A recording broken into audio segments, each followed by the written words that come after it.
Hello everyone, a very good evening and welcome to Byju's Exam Prep.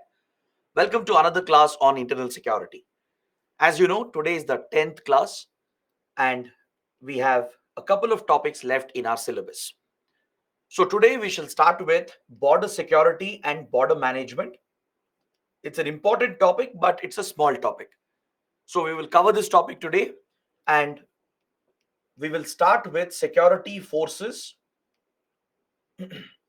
and different security agencies of India.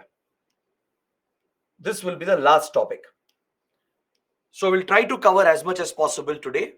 And this Saturday, please remember, we will have your doubt session. We will have a special doubt session so all your doubts can be cleared from internal security. On the same day, we'll take a 2-hour class, maybe 1.5 hours to 2 hours for the last chapter. Whatever remains after today to cover that, we'll have a 2-hour class on Saturday followed by your doubt session. So the timing would be 12 p.m. to 2 p.m. This would be the class. For whatever topics we are left with today, we'll wrap it up on Saturday from 12 p.m. to 2 p.m. Please make a note of this. Maybe we can take a lunch break and then from 2:30 we can meet for 3 hours for your doubt session to clear all the doubts and questions that you have. I hope you know what to do.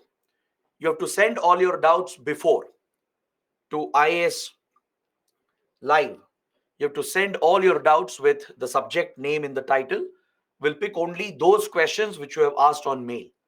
So we'll set aside these 3 hours from 2:30 to 5:30 this Saturday to answer all the doubts from internal security. Whereas before that, from 12 to 2, we'll have a final session to wrap up whatever topics remain after today's class. Is that clear? If you have any doubts, please let me know. Veninder says, please repeat again. This Saturday, we will have your doubt session along with a small extra class to cover whatever topics that remain today. Right? Today is the last class. We'll wrap up almost 95-98% of the syllabus. We'll be left with few topics for which we need maybe 1.5 to 2 hours maximum. So Saturday, we'll meet at 12 p.m. 12 to 2 p.m. we'll first finish the class, finish all the syllabus, take a small lunch break, and then come back at 2:30. And for 3 hours, we'll have your doubt session. The whole session will be for your doubts, but you need to ask those doubts before. Send your doubts on email, mention the subject name, and ensure that your questions are sent. Only those questions will be picked to be answered in the doubt session. All right. So let's begin with border security and border management. This is actually a very interesting chapter, but it's a very small topic. And best part is it's all connected to what we've already studied. It is connected to Northeast insurgency. It's connected to the challenges we have studied in Punjab and Jammu and Kashmir. It's also connected with organized crime and other challenges that we face from across the border. So we just have to bring everything together and cover these topics in a structured manner. So let's begin by understanding India's boundaries. What is the spatial extent? What is the spread of India's borders or boundaries? Why is border security important? What mechanisms do we have for border management in India? That is something we'll understand from a conceptual point of view. And then I will pick up each border separately. We'll take up each border, we'll understand what challenges are present and how India is trying to tackle those challenges. Is that clear? So this is what we'll be doing in this chapter. So I hope you know that India has a very long land border, and as well as we are blessed with a very long maritime border. Because any threats that come from the outside, particularly your external threats can be tackled more effectively if your borders are secure, right? Even in our homes, if the outer boundary is secure, the perimeter of the house is secure, right? If the compound wall is secure, if you have enough fences and cameras on the outer boundary of your house is much more secure from any outside intrusion. Similarly, for any country, borders, if they are secure, your land border and as well as your maritime border, if they are secure, you can deal with external threats in a much better manner. I'm not saying it will eliminate external threats, but at least it gives you the ability to counter the external threats in a much better manner. So, be it terrorism, the cross border infiltration, the cross border smuggling and trafficking, right? All these threats can be handled better if your borders are secure. So, India has a very, very big challenge because we have a long land border of around 15,106 kilometers. Now, imagine that. Imagine 15,106 kilometers of land boundary. And that too, several sections of this boundary is still disputed. Is that clear? Then we have a coastline of 7,516 kilometers, including two island territories that are located a little far away from India, right? Andaman Nicobar and Lakshadweep Islands. They are away from the mainland, and these island territories have a strategic location in the Indian Ocean. So, though they give us a strategic advantage, securing the island territories becomes a challenge in itself as they are located far away. So these are the boundaries of India, right? This is the land border, the extent of India's land border and maritime border. Now, if you just look at the land border, you can break it up like this in this table.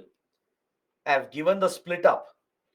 You can see the split up here with the longest land border being with Bangladesh. Kindly remember this data as well. Remember the order of the countries and the rough boundary length that we share with each neighboring country. This can come as a prelims question.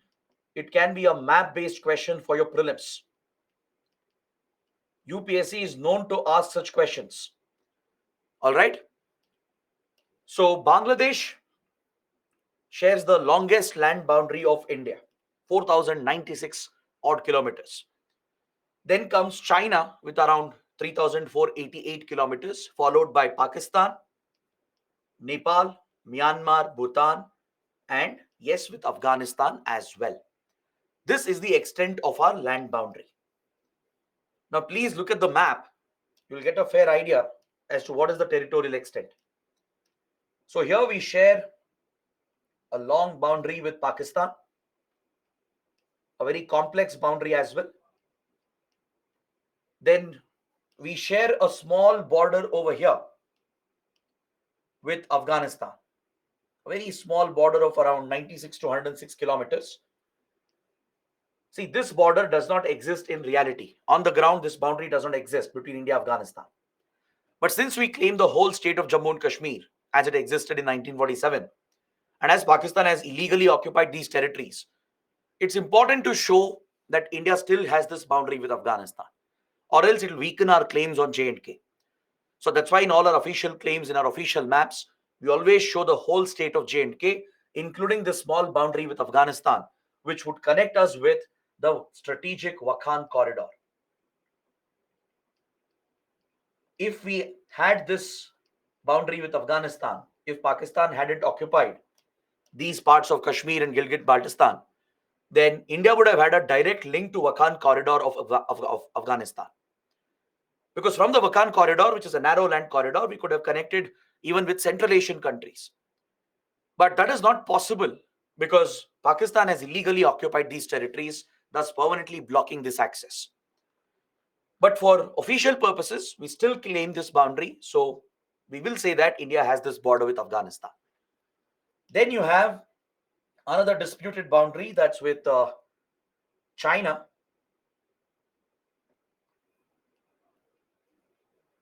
Right, a very long boundary with China as well. Then this border here with Nepal. Another important Himalayan border with Bhutan. But the most important one being the one with Bangladesh, as this is the longest land boundary of India. Then finally, you have another important boundary here with Myanmar. Right, so these are the land borders of India. So look at the rough length. Remember, You don't have to by heart it. Just remember the approximate length.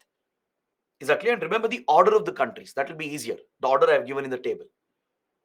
Now you can see the coastline as well. The coastline is very clearly projected over here. From Gujarat to Maharashtra, Goa, Karnataka, Kerala, Tamil Nadu and Puducherry, Andhra Pradesh, Odisha, and West Bengal. Right? So this is a very, very long coastline.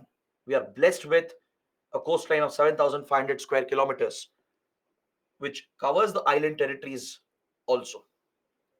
Andaman Nicobar over here and Lakshadweep over here. So this is essentially is the territorial extent of India. So across these boundaries, there are many challenges that are present that create problems in border security.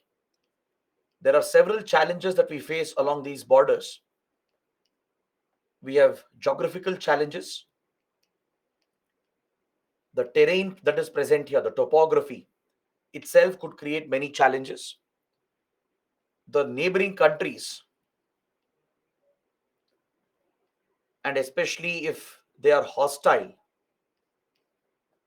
and if they are giving any kind of support, if there is any support from coming from across the border for organized crime and terrorist activities, this becomes a bigger challenge to secure the boundary. And if the border is disputed, if there are any existing disputes. So these are the primary challenges that we can think of. The challenge related to the geography itself, the complex terrain and the topography of the border. Then the presence of the neighbors, and if they are hostile to us, if they are giving some kind of support from across the border for criminal and terror activities, that becomes a challenge. And finally, if the boundaries are disputed. So these are the primary challenges that we can think of, which creates hurdles for efficient border security and border management. All right. So UPSC might ask you a very basic question, a 10-mark question, asking you to highlight the importance of border security, why border security is important, or what are the general challenges we face along our boundaries. What is the territorial extent of India, and what kind of challenges are present along the borders of India? So such basic, straightforward questions can come, and this basic knowledge is important to write answers to such a question. Right? You can draw the map of India, the rough map, and you can even show these boundaries as well and discuss these challenges one by one. So let's focus on the primary objective of border management. The term border management is a broader term. It includes not just border security, it also includes border development. Understood? The term border management is a broader term. It covers both border security, that is to secure your borders with security forces and with hard border controls. You deploy your security forces and use border controls to control the boundary and secure the boundary. Correct? You can fence the border. You can create very strict visa immigration policies. You can take up other aggressive measures as well by deploying armed security forces. So all these are border security measures. Other than that, we will have to look at border infrastructure. We will have to focus on the development of the border villages, which is also equally important. We have to look after the overall administration, governance of these border areas, the border territories of India, right? So this collectively is called border management. Border security and border development together becomes your border management. So the primary objective of border management is to secure our borders against any hostile threats. The hostile threat might be from a terrorist organization. It could be from an organized criminal cartel, which is involved in smuggling and trafficking. It could be from a hostile state through its intelligence and intelligence agencies and armed forces. essentially the state actors of a hostile neighbor could be creating these challenges for us. So this is where the priority lies in border security, to secure the boundaries of India, both land and maritime boundaries, against any such hostile threats that threatens our security. Your internal security situation can get aggravated because of these external factors. Your local insurgencies, right? Your domestic situation could get affected because of the external threats coming from the outside, like drug smuggling from outside of India, where drugs are being smuggled, pumped into India, or fake Indian currency notes, which are being pushed into India from across the borders, right? That could destabilize your economy. The smuggling of arms and weapons from across the border that could drive insurgency and terrorism. So, your internal security and the domestic public law and order situation, public order situation is dependent on your boundaries and how you manage your boundaries and how you counter these external threats.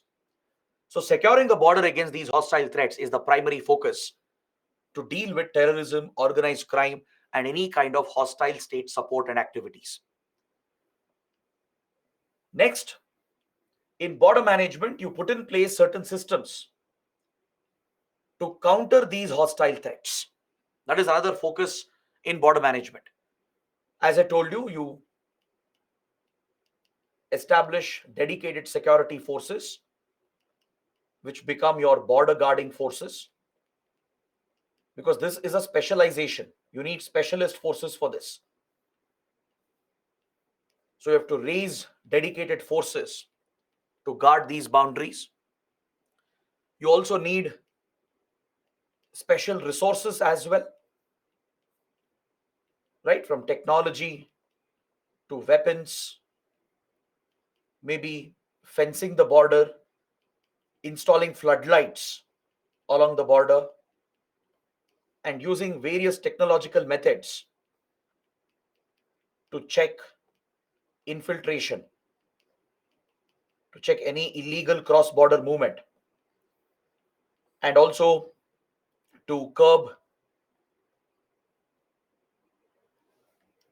or rather to improve your surveillance in border areas, right? So this becomes the focus of border management.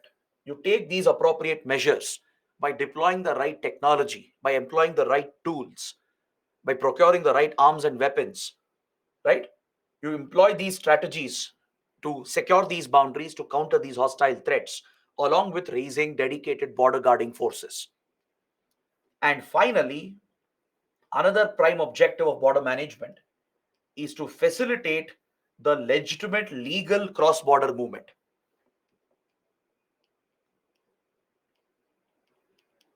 You need to ensure that these measures do not affect the legitimate cross border movement which is needed for improving trade and people to people relations.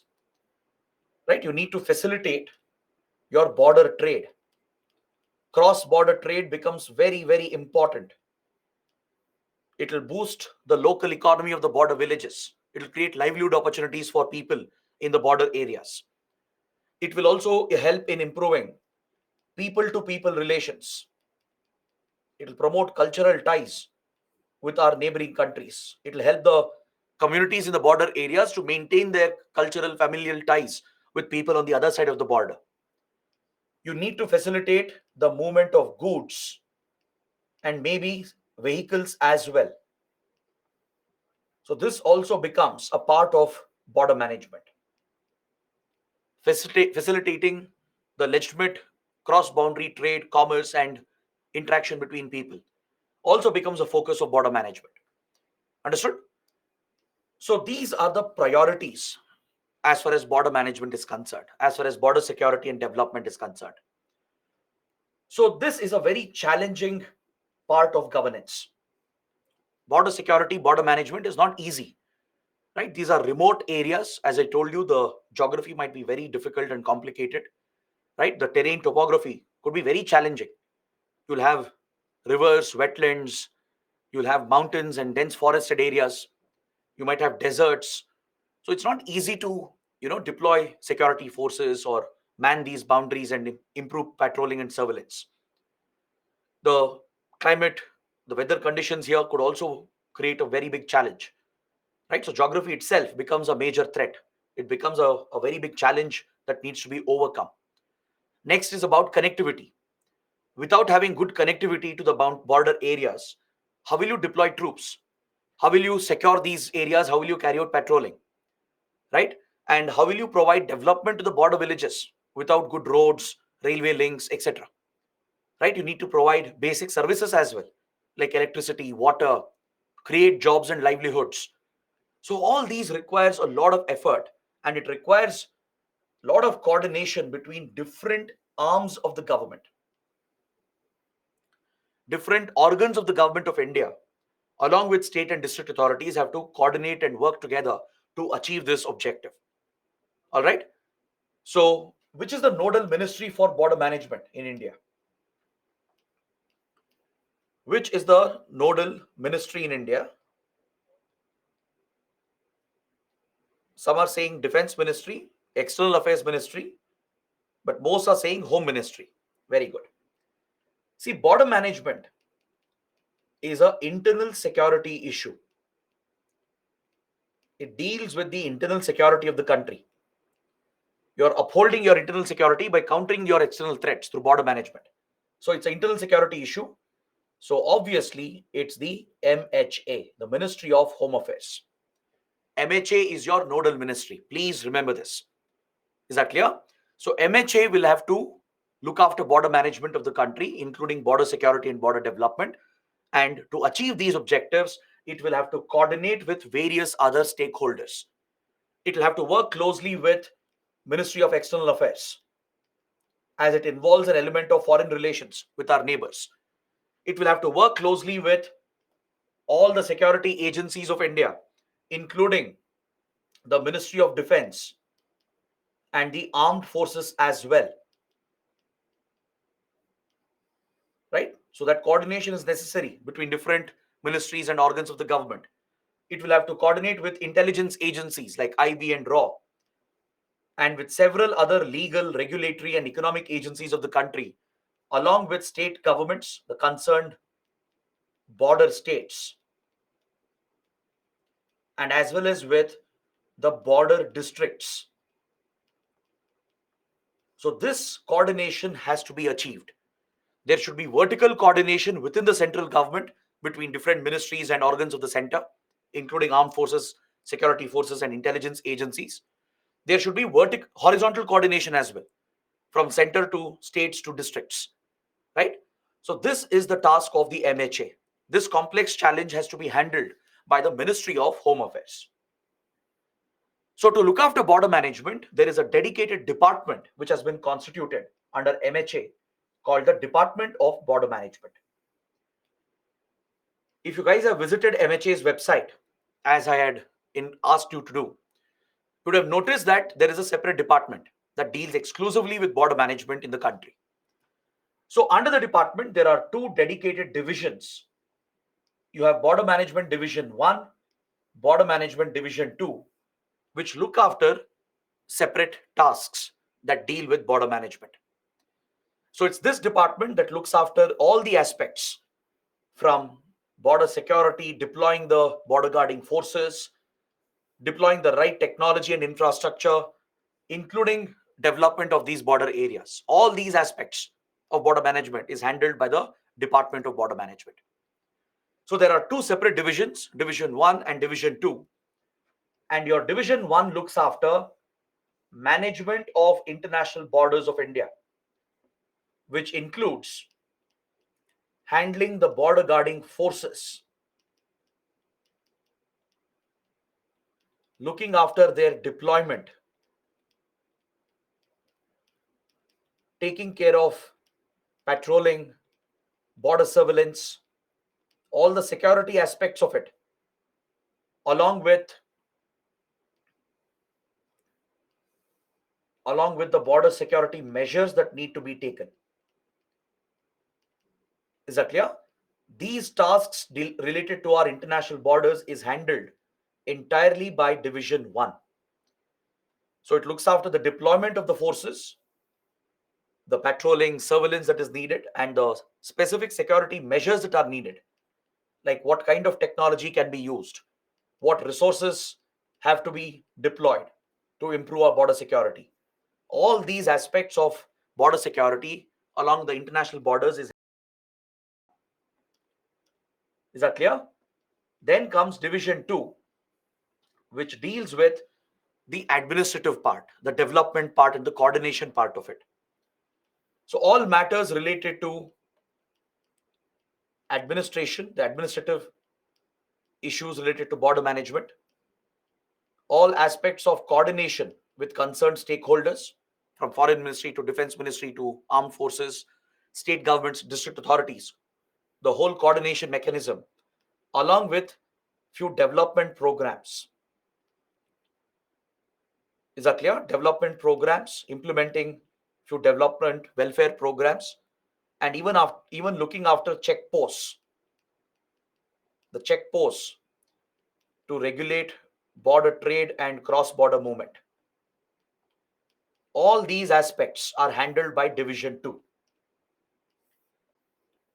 So security related aspects are handled by Division 1, whereas Division 2 looks after all the other aspects, the administrative coordination, development programs, management of checkposts,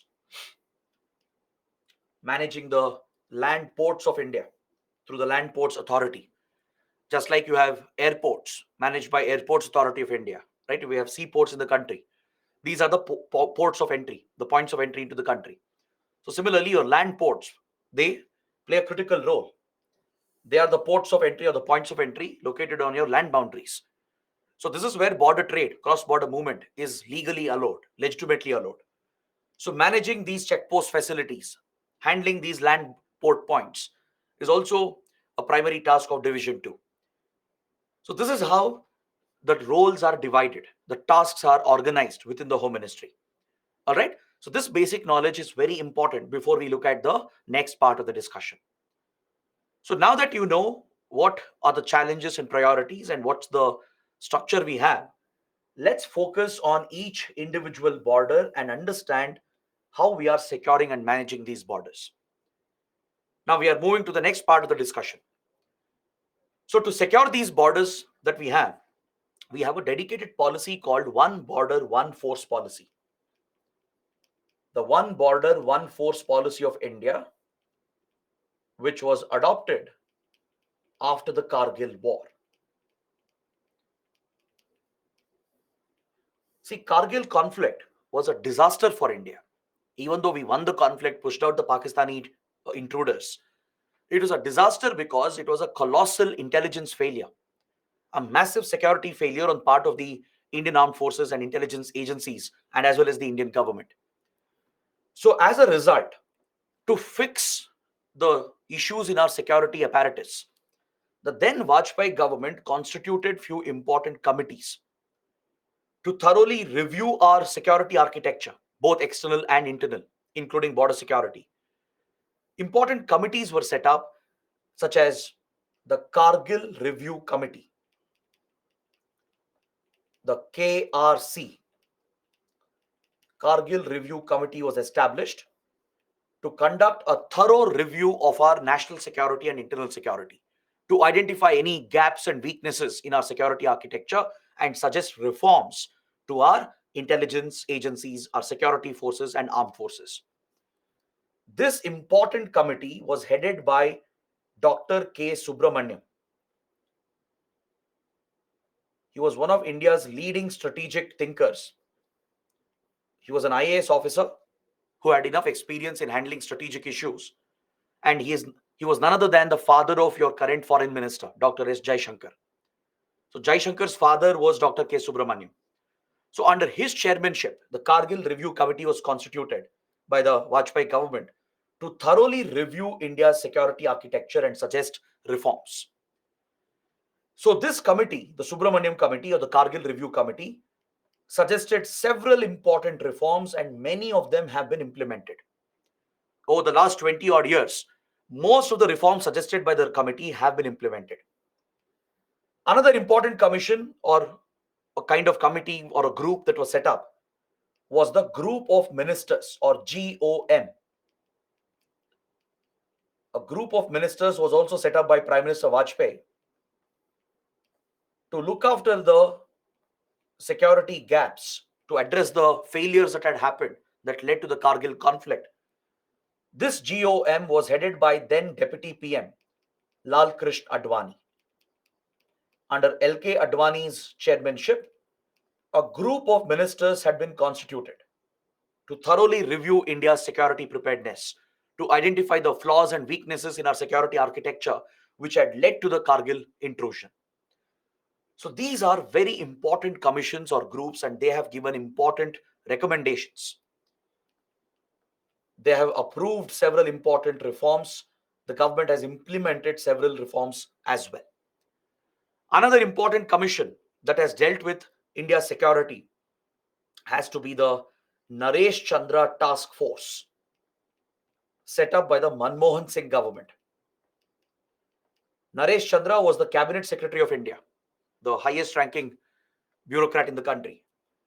Under his chairmanship, the Manmohan Singh government also set up a committee later. This was after the Mumbai attacks, after 26/11 attacks, to suggest reforms to our security architecture. So these are three important committees or groups that have dealt with India's national and internal security. All right, the Kargil Review Committee, headed by Dr. K. Subramaniam, the group of ministers, headed by LK Advani. These two were constituted immediately after the Kargil war. Then, after the Mumbai attacks, the Naresh Chandra Task Force, set up by the Manmohan Singh government. These committees and groups have given important recommendations, and many of these reforms have been implemented as well. The group of ministers could approve some of the reforms, and it has implemented many of these reforms. So we are still in the process of implementing them. Even recently as 2018, 2020, we have still been implementing some of these reforms that were recommended by these commissions. All right. So one important change that was recommended was one border, one force policy. It was a key recommendation of the KRC. One of the big recommendations of Kargil Review Committee was one border, one force policy. Because before the Kargil war, our border management was very haphazard. It was not structured. It was leading to a lot of confusion and chaos, because the same border would be secured by different forces. The border with Pakistan, border with Nepal would be guarded by multiple forces, leading to lack of coordination and confusion, which was compromising our border security and border management. So that is why Kargil Review Committee gave this very, very important recommendation called one border, one force. Meaning, one border will be secured only by one force. There won't be multiple forces securing a particular border. So this recommendation was accepted by the group of ministers as well, and it was implemented by the Vajpayee government. So this is the structure we are following even today. We have one border being secured by one force, like the border with Pakistan, guarded entirely by BSF, from Gujarat all the way till Jammu and Kashmir. The whole stretch of the border is secured just by BSF. Similarly, the entire stretch of the border with Bangladesh secured by one force, again BSF. There's no other security force deployed. It's only BSF across the entire stretch of the India-Bangladesh border. Then you have SSB, the Sashastra Seema Bal, for the borders with Nepal and Bhutan. ITBP for the borders with China. Assam Rifles for the borders with Myanmar. And for the maritime theater, the Coast Guard along with the Indian Navy. This is the border management architecture, the border security architecture that has been created in India. This is one border, one force policy of India. Is that clear? This has streamlined border security. It allows BSF, SSB, ITBP, Assam Rifles to give dedicated focus and attention to one particular border and manage all the aspects related to border security. Right? So this has made India more efficient in securing the borders, and that is why today India is much safer and secure compared to before. Understood? Now let's study each border separately. Let's go through these borders one by one. I'll take you through all these land boundaries and then we'll come to the maritime coastal boundaries. Let's start with one of the most complex borders for India, that is with Pakistan. This border with Pakistan that we share has several challenges that are present over here. So first, identify the states, the border states and union territories that we have. You can expect a prelims question here. So the Indian states or union territories that share the boundary include Gujarat, Rajasthan, Punjab, and the union territory of Jammu and Kashmir. Previously, it was the state, now it's the union territory. If you want, you can go back and look at the map. Just look at the map here, right? So Gujarat, Rajasthan, Punjab, and the union territory of J&K. These are the border states and union territories of India, sharing this sensitive border with Pakistan.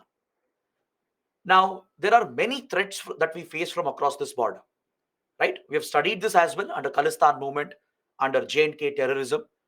Now we just have to sum it up. We just have to discuss that in a structured manner. Now, if you look at this border, the India-Pakistan border, there are two types of boundaries that exist between India and Pakistan. There are two types of borders that we have. We have a IB or an international border, and we have a LOC, the line of control. Got it? The IB is a settled border. International border is a settled border between India and Pakistan that stretches from Gujarat all the way till Punjab, touching almost Jammu. Whereas LOC is a temporary de facto border. It's a temporary de facto border that you find in Jammu and Kashmir, which is disputed. Right?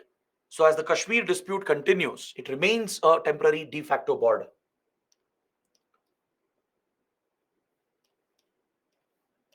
Is that clear? So these are the two types of borders that we have. Again, if you want more clarity, let me take you back to the map. See, from Gujarat to Rajasthan to Punjab, almost touching Jammu over here. This entire stretch of the border, this is your IB, international border, which is a settled permanent border. We have no differences over this border. Then you have the LOC, roughly over here, the line of control in J&K. So it's a temporary border, a de facto border that we have as the Kashmir dispute continues between India and Pakistan. All right. Now, at the tip of the IB, where IB ends at the Arabian Sea, we have a minor dispute here as well between Gujarat and Sindh in the Kutch region, Run of Kutch region, which is the Sir Creek dispute. All right. And where LOC ends at point NJ9842. This is the last point of LOC, point NJ9842. This is where we have another dispute to the north of it called the Siachen dispute at the Siachen Glacier. Is that clear? So this is the nature of India-Pakistan boundary. There are two types of borders we have, an IB, a settled permanent border, and a temporary de facto border, the LOC. So apart from the Kashmir dispute, we have these two minor disputes, Sir Creek dispute and as well as the Siachen dispute. Now, what kind of threats do we face over here? What are the major challenges that we deal with? See, one of the biggest challenges we face is cross-border infiltration. The constant cross-border infiltration of terrorists. Correct? And as we studied, this is not happening on its own. There is direct Pakistani support. The Pakistani army and its intelligence agency, the ISI, are giving direct state support for this cross-border infiltration to occur. All right. Plus, we have rampant organized crime that is prevalent along this border, which is again enabled by the Pakistani state agencies. So, along the 700 kilometers of the boundary and across the entire IB, we face these threats. Along the LOC in Kashmir, along the IB from Punjab to Gujarat, right? And even in the Kutch area, in the Sar Creek region, which is disputed. In all these sectors, we face the threat of cross-border infiltration of terrorists, and as well as smugglers and criminals. So for all these illicit activities, there is direct support that exists from across the border, right? The Pakistani army and the ISI, they have created terror launch pads. These terror launch pads are temporary facilities. These are temporary camps present along the line of control. All right, these are temporary camps present along the line of control. From this is where terrorists are launched into India. Basically, they are pushed into India. And for this infiltration, Pakistan is giving direct support and backing. As we were discussing under J&K, I explained how Pakistani army and the border guarding force, they deliberately break the ceasefire and open fire against Indian positions, especially during night time. They try to distract the Indian troops so that the terrorists can sneak through. They can make use of the cover being given by their fire, which they have opened against Indian positions, right? And they can sneak into India and cross over and then carry out attacks in India. Across this border, there are several underground tunnels which have been dug. Just like Hamas uses a network of underground tunnels to operate in Gaza Strip and to infiltrate into Israel. Similarly, Pakistani terror groups and criminal networks, they have dug several underground tunnels, not just in Kashmir, not just along LOC, but also across the IB, from Punjab to Rajasthan to Gujarat. So underground tunnels also enable infiltration of terrorists and smugglers and traffickers.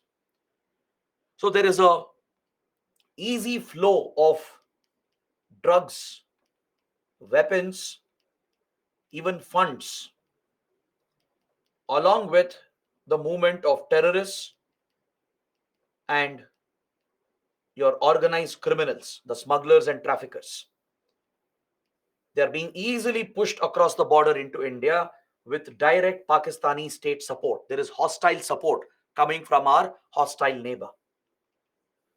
Right? So this makes the border very, very challenging to secure and protect. Understood? We understood the links between Khalistan movement and how Afghan drugs were being pumped from across the border. Right? We studied how J&K separatist groups have been given direct support from Pakistan. So this kind of support exists across the border, and an entire terror ecosystem has been created in POK, in Pakistan occupied Kashmir.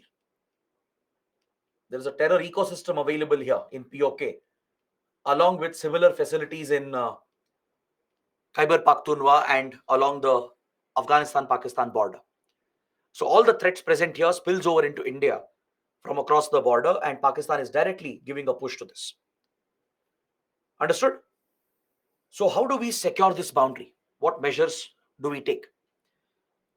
See, the geography as well creates a challenge for India. We do have a very difficult terrain and very challenging climatic conditions. This is something you need to acknowledge as well. Apart from the challenges created by the terrorists, the organized criminal networks, and Pakistani state agencies, nature itself creates more challenges for India. You have marshy areas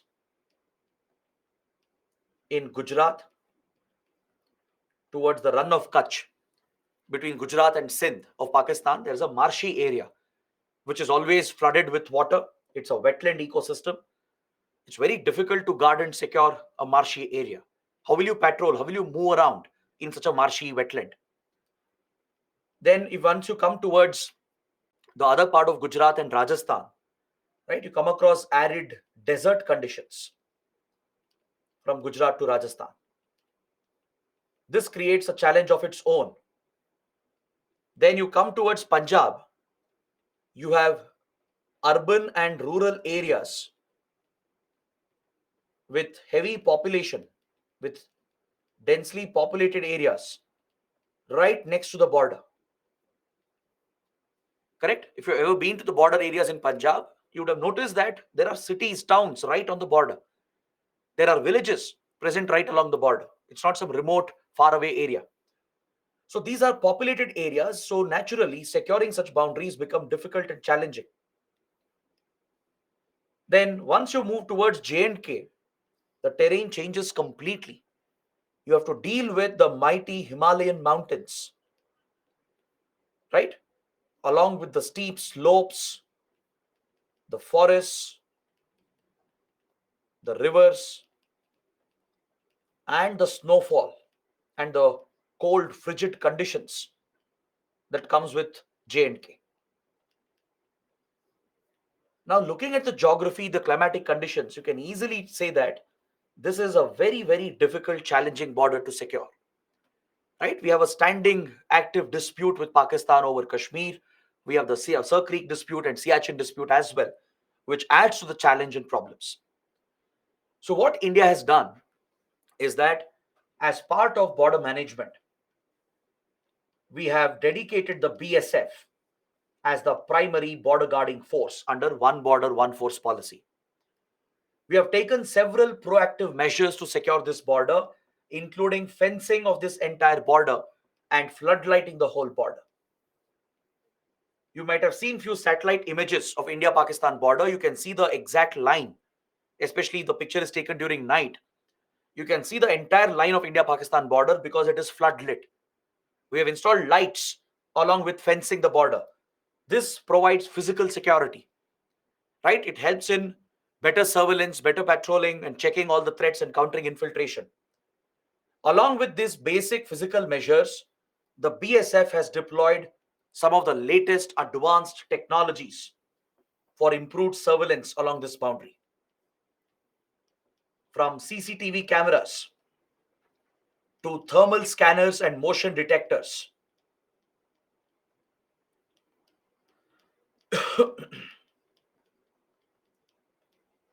Even laser-based sensors and satellites, and as well as drones for enhanced observation and surveillance.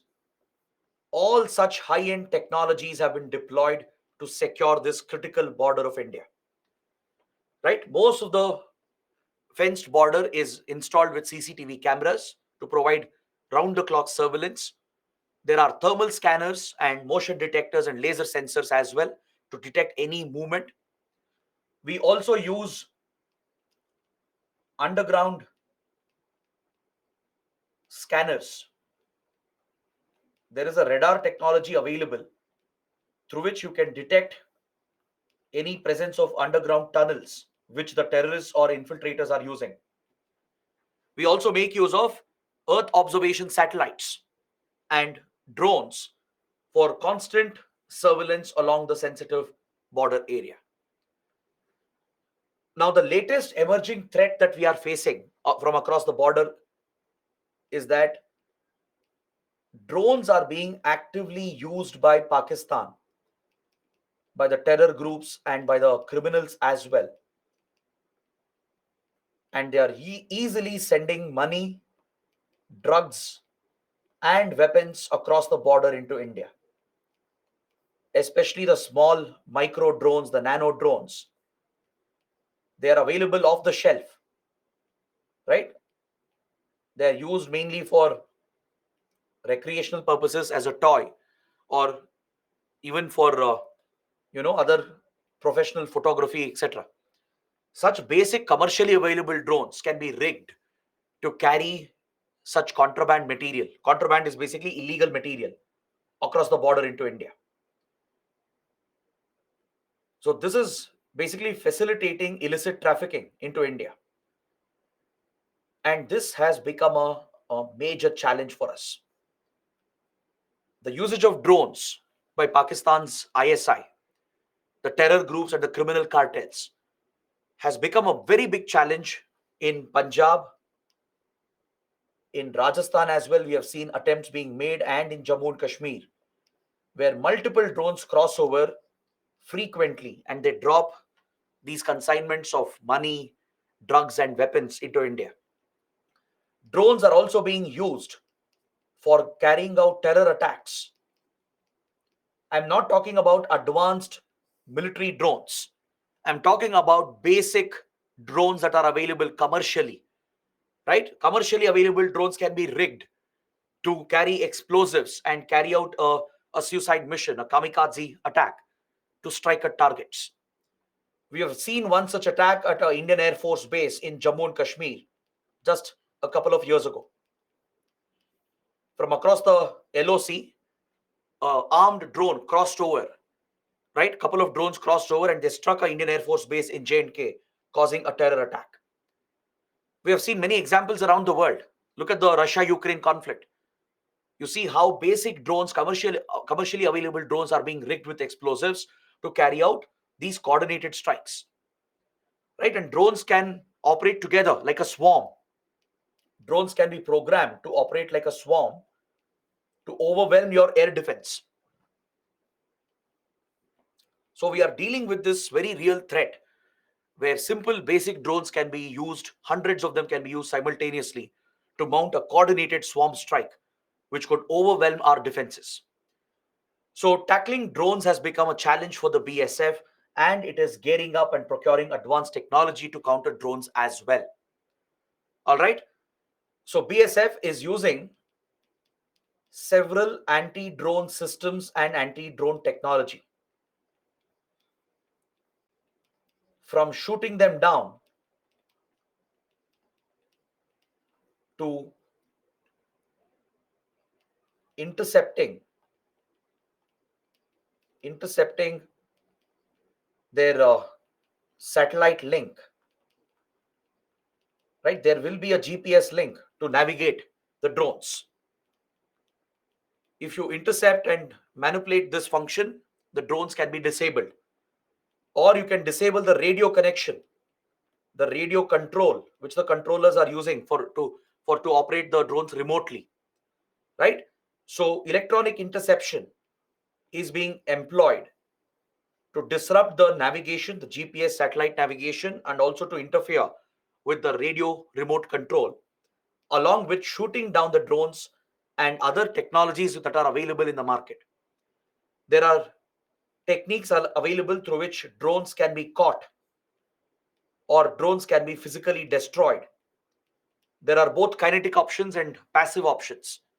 Kinetic means you're using force to strike the drone, destroy the drone entirely. All right. Passive technologies are where you just capture it or you just bring it down.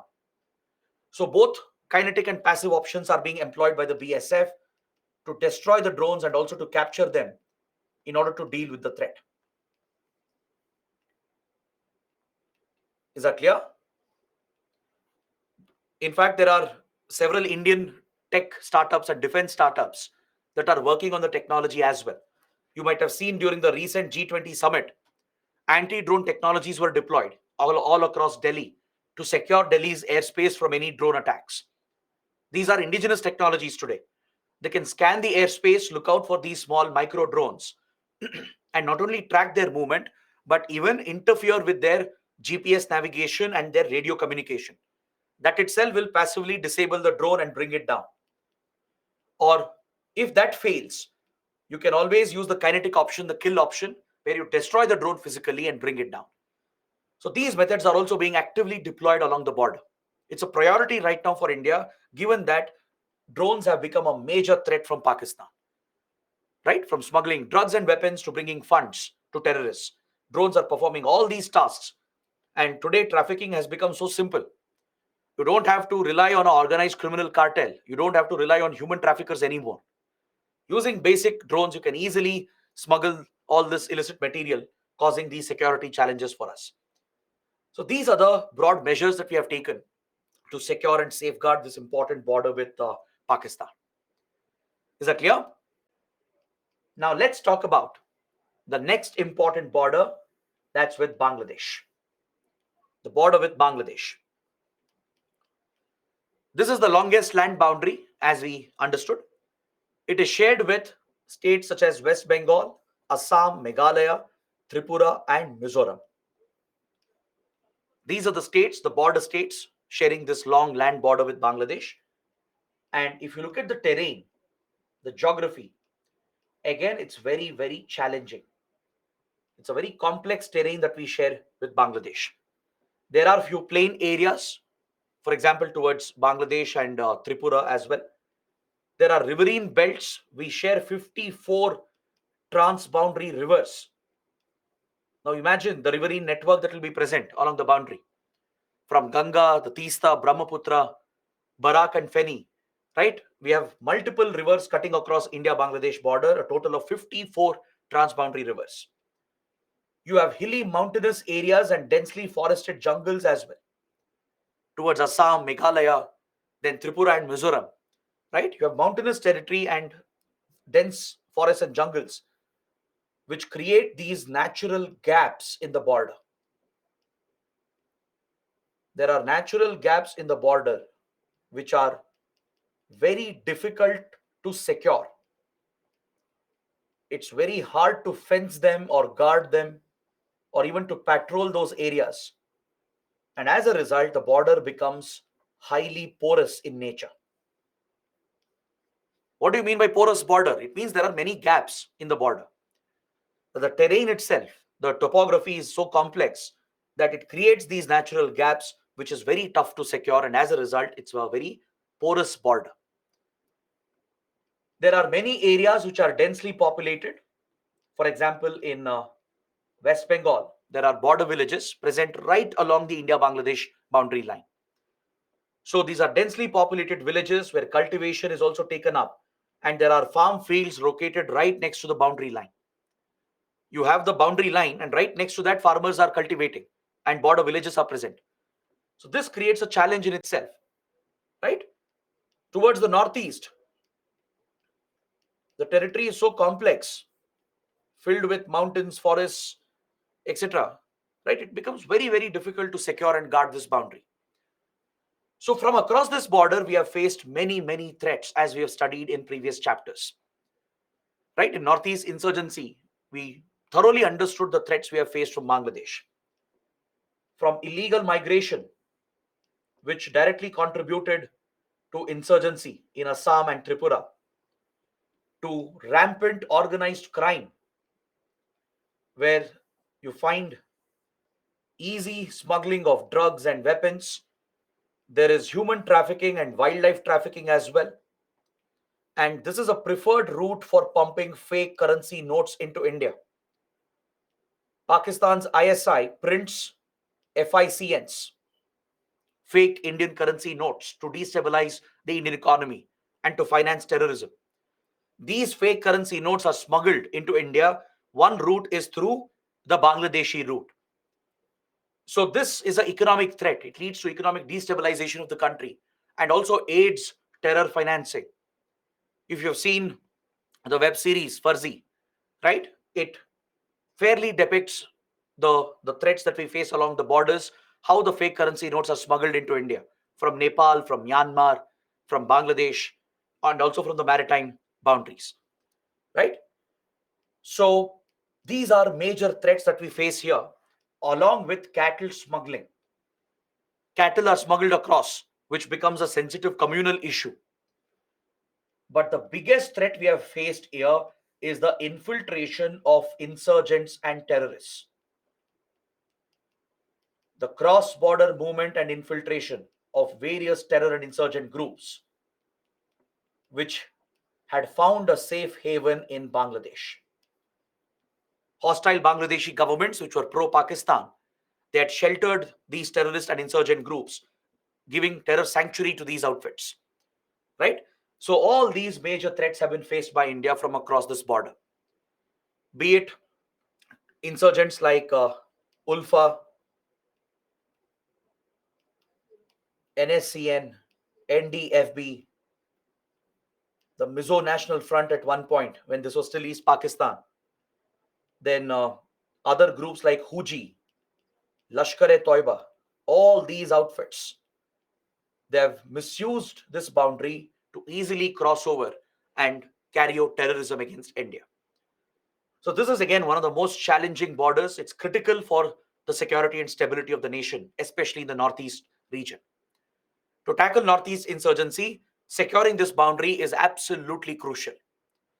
So this is the reason why India is ever grateful to Prime Minister Sheikh Hasina, one of India's very, very good friends, and her party, Awami League, because as soon as she came to power in 2009, since then she has consistently helped India in tackling all these security threats. Your foreign relations also matter. See, from Pakistan, the threats are more because Pakistan is constantly hostile to us. Whereas Bangladesh, since we have a friendly government under Prime Minister Sheikh Hasina, right? Single-handedly, her government played a big role in destroying the terror base, the sanctuaries that existed for these terror groups across the border.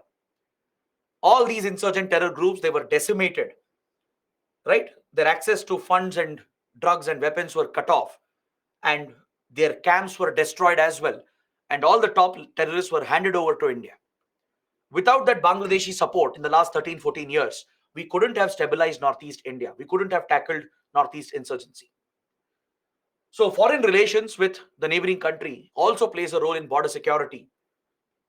So after the assistance from Bangladesh, we have further secured this border by trying to fence the border as much as possible. And wherever possible, we have tried floodlighting the border as well.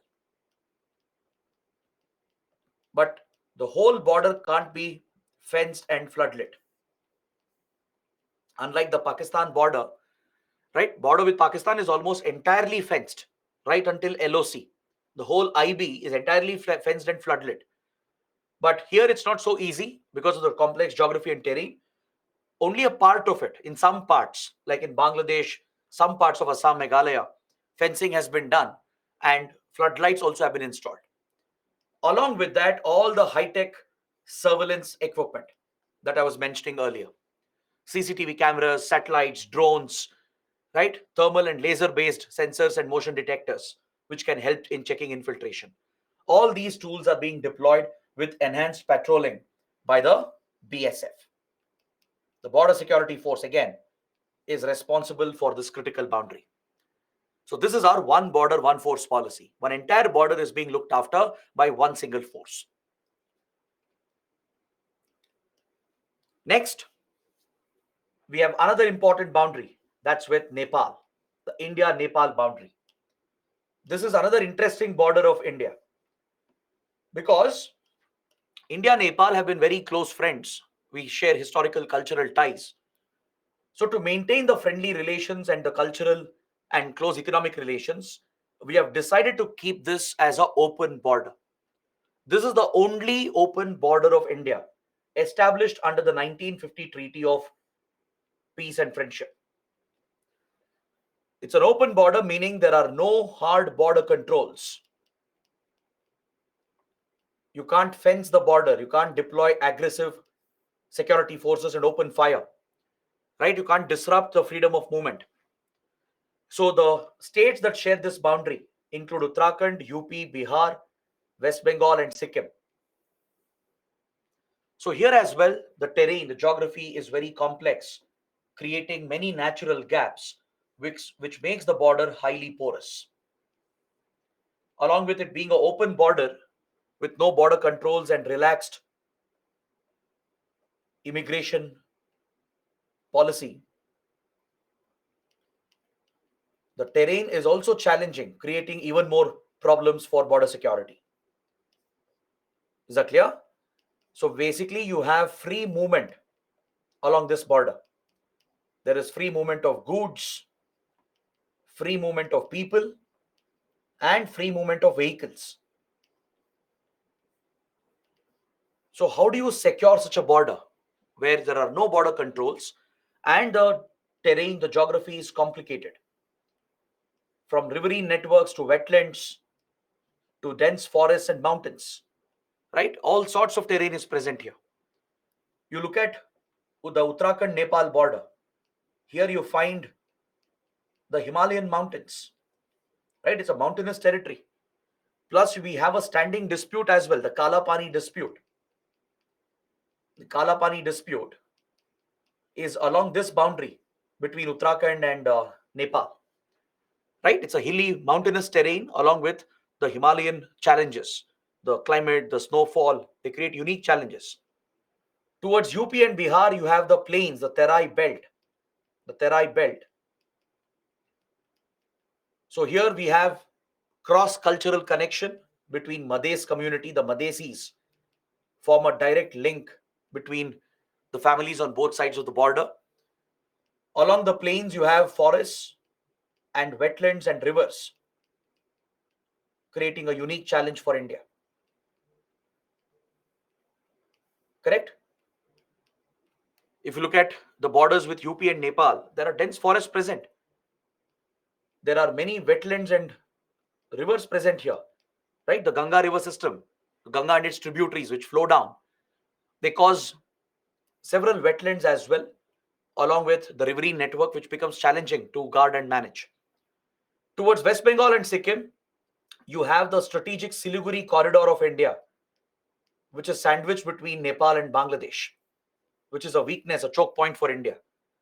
Then you have, again, the Himalayan terrain towards Sikkim, mountainous Himalayan terrain towards Sikkim.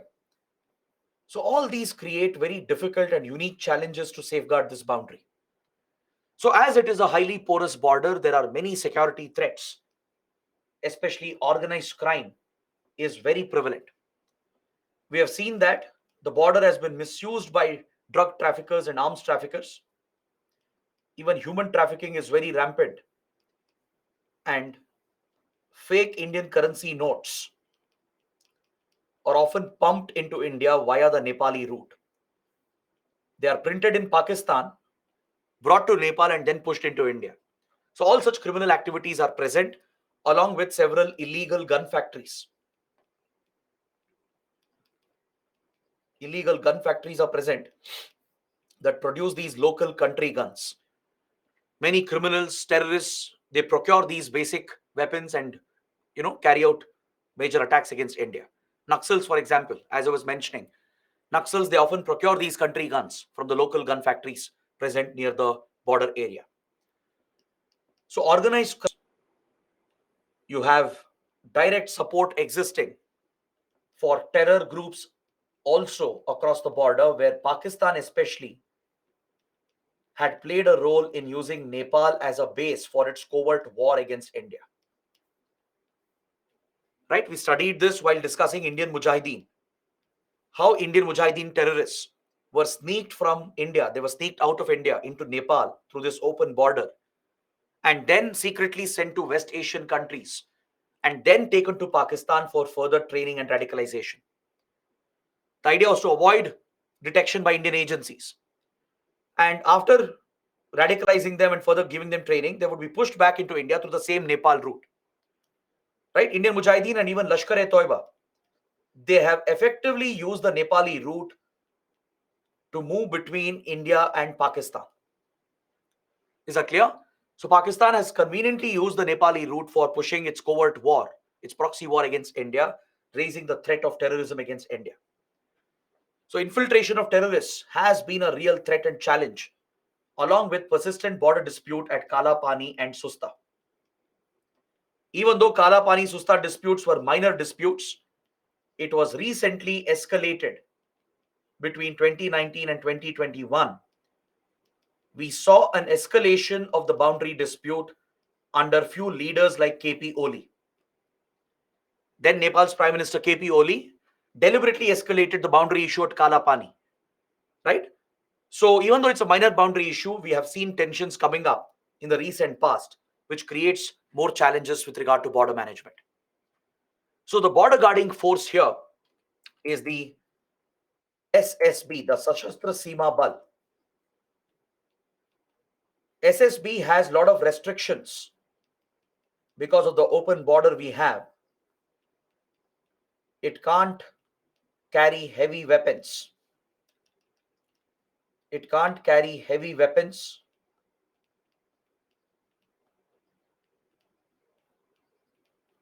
It can't open fire because it's an open border where people are freely moving around, right? To facilitate the free movement, the border controls have been relaxed. Hard border controls have been relaxed.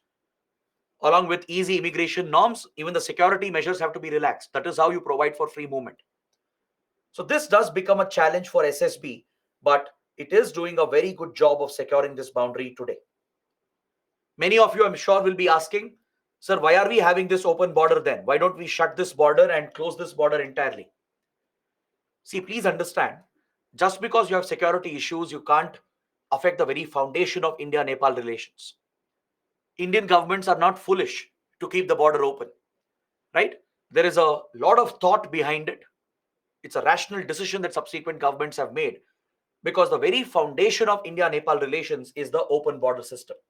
You end the open border system just because of security problems, you end up destroying the relationship, and that will pave the way for China and Pakistan to further misuse Nepal to target India.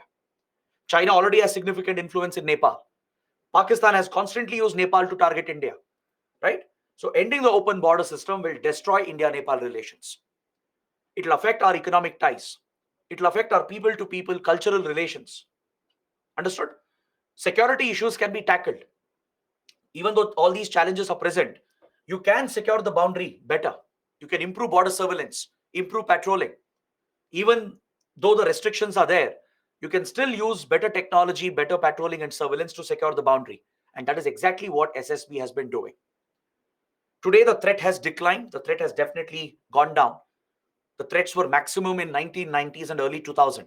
That's when this border was very dangerous for India. Today, it has improved because border surveillance, border security has improved. Nepal is working with India. Nepal's border guarding forces work closely with SSB, right? There is cross-border collaboration. We are employing better surveillance technologies as well, right? Especially satellite and drone surveillance plays a critical role in border management today. So today we have largely secured the boundary, even though some threats are still present. It is a much safer border compared to what it was in 1990s and early 2000. So this is about the India-Nepal border. Is that clear? Next, the border with Bhutan. India-Bhutan border. This is a partially open border. It's not fully open like Nepal border, but it's partially open. It does provide for easy movement. There is definitely easy movement of people and goods and vehicles between the two countries. We do facilitate a free flow of people, goods, and vehicles. You just have to get some basic documentation done. You don't need a visa, but you have to get basic documentation done. You need the travel certificates issued by Bhutan, but it's largely it's almost an open border. That's why I said it's a partially open border, right? It does facilitate easy flow and easy movement of people, goods, and vehicles. So the Indian states sharing this sensitive Himalayan boundary. Don't forget, this is a Himalayan territory, right? It's filled with Himalayan mountains and dense forests. So this boundary is shared with Assam, Arunachal Pradesh, West Bengal, and Sikkim. Got it? So the terrain is indeed challenging. But fortunately, Bhutan is a close friend, a trusted friend of India. It has never tolerated or allowed any kind of activities against India. All right, it's a relatively safe border for India.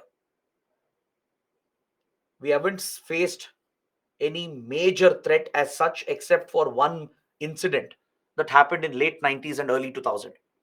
Apart from that one incident, this is a very safe and secure border for us. We have very good cooperation with Bhutan, through which we have secured this boundary.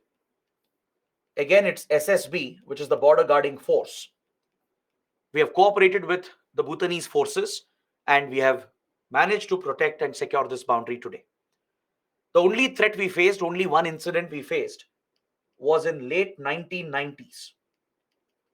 What happened was India was conducting a major counterinsurgency operation in northeast India called Operation Rhino. It was a very massive operation against multiple northeast insurgent groups across multiple states. All right, it was conducted by Indian Army and Assam Rifles.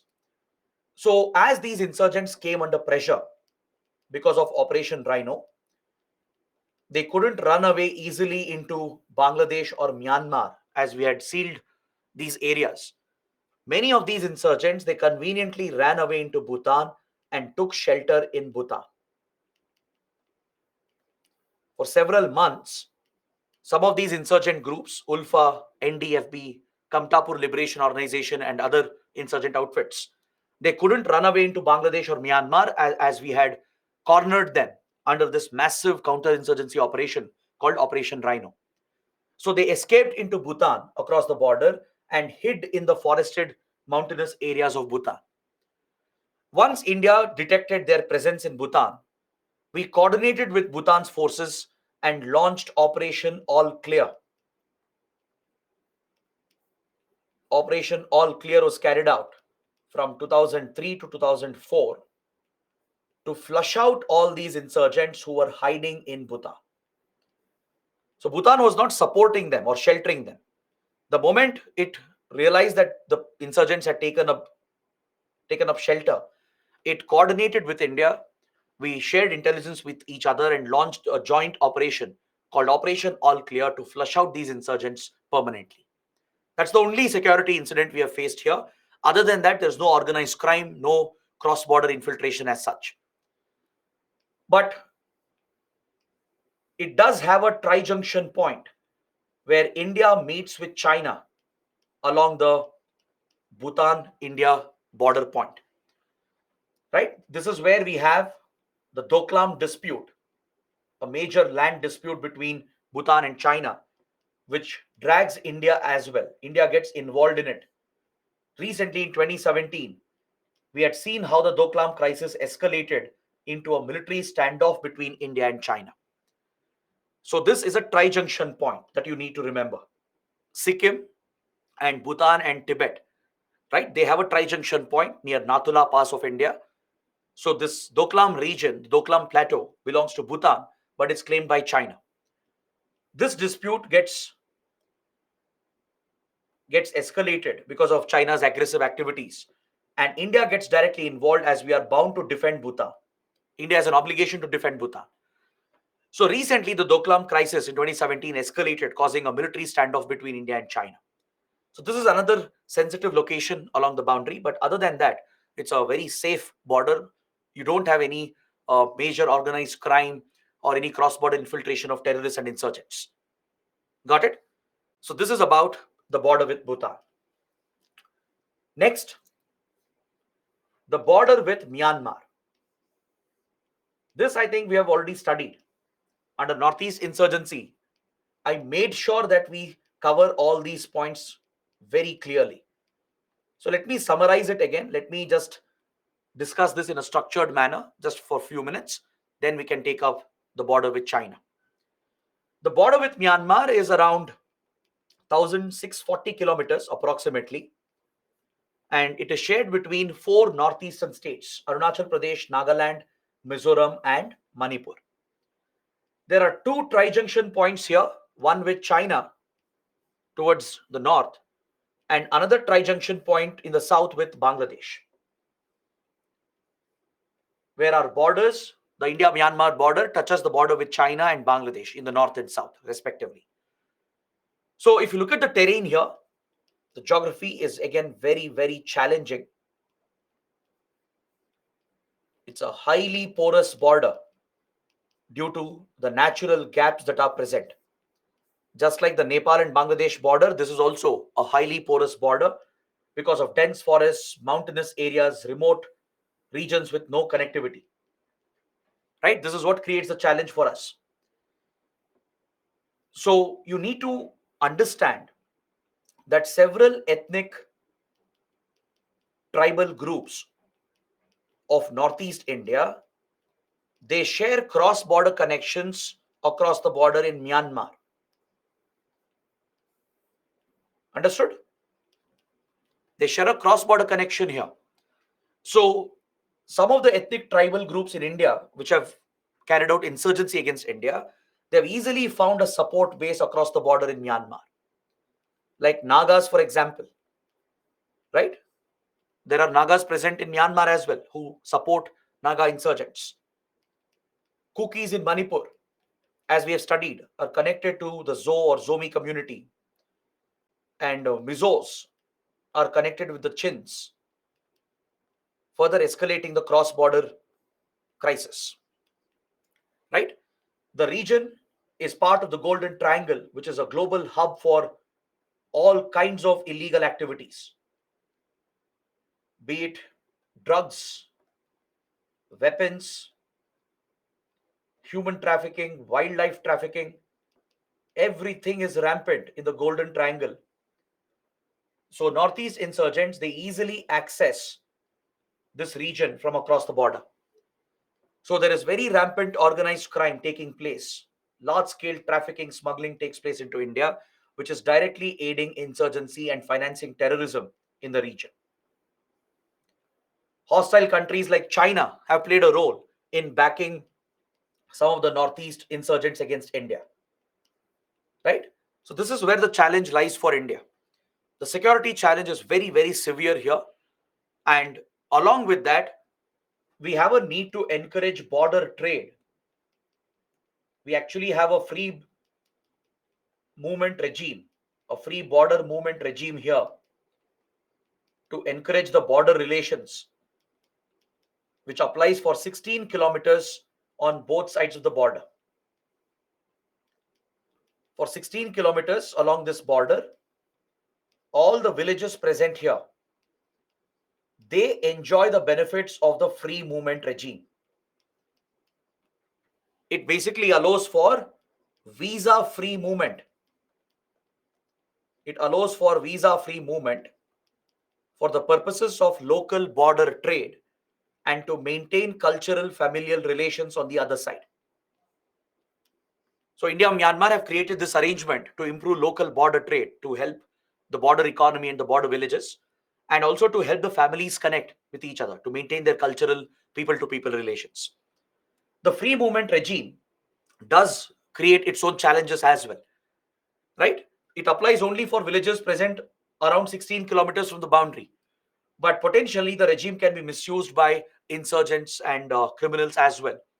So it does become a very difficult challenge for us to manage this sensitive boundary, right? There is a need to encourage border trade. We are planning ICPs, integrated check posts, have been planned.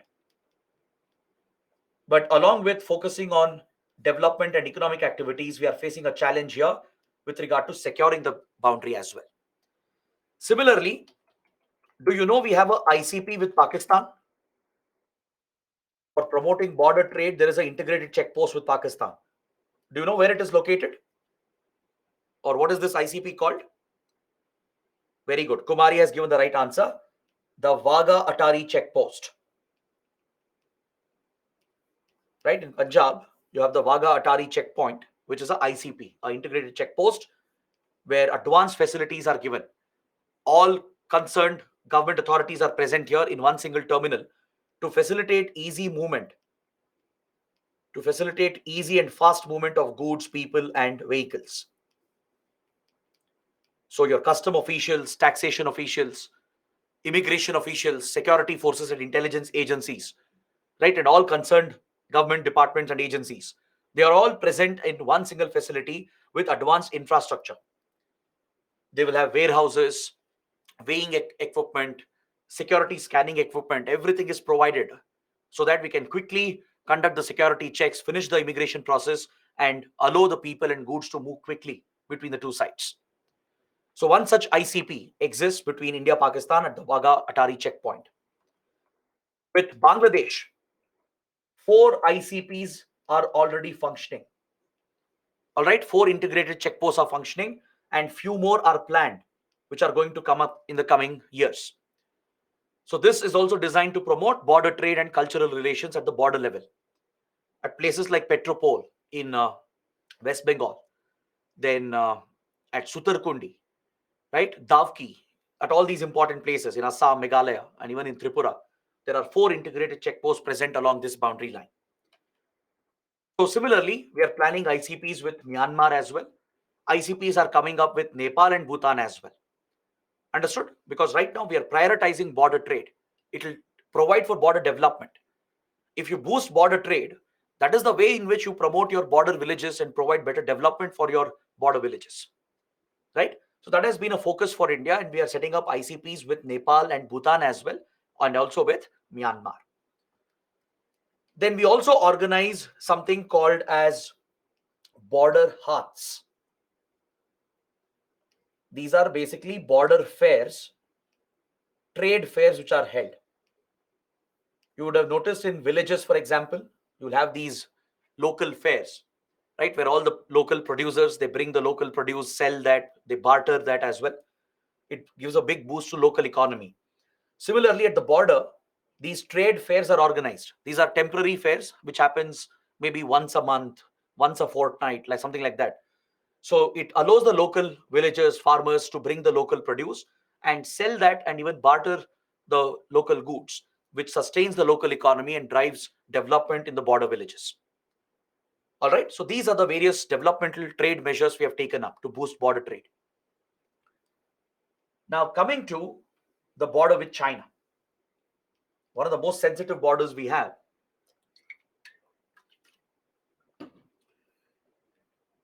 So with this border, the biggest challenge is the terrain itself, the climatic conditions itself. The border is shared with these states and union territories of India, from Ladakh to Himachal Pradesh, Uttarakhand, Sikkim, Arunachal Pradesh. Right? It's divided into different sectors. You have the western sector covering Ladakh and Himachal and Uttarakhand, right? Parts of it. You have a central sector that covers the remainder of the border with Uttarakhand and Himachal, and the eastern sector covering Sikkim and Arunachal. So most of this boundary is disputed as China does not recognize the boundary lines. You'll study more about this in international relations. There I'll give you a detailed explanation of the entire boundary dispute. Right? China does not recognize the McMahon line towards Arunachal Pradesh in the eastern sector. It has captured Indian territory in Aksai Chin in Ladakh in the western sector. So here we have a temporary boundary, a de facto temporary border called LAC, the line of actual control. Just like we have LOC with Pakistan in Kashmir, we have LAC with China towards the western sector. So the major challenge that we face here is Chinese aggression. Chinese repeated incursions that threatens our territorial integrity and sovereignty. Right? We have seen the latest Ladakh clashes.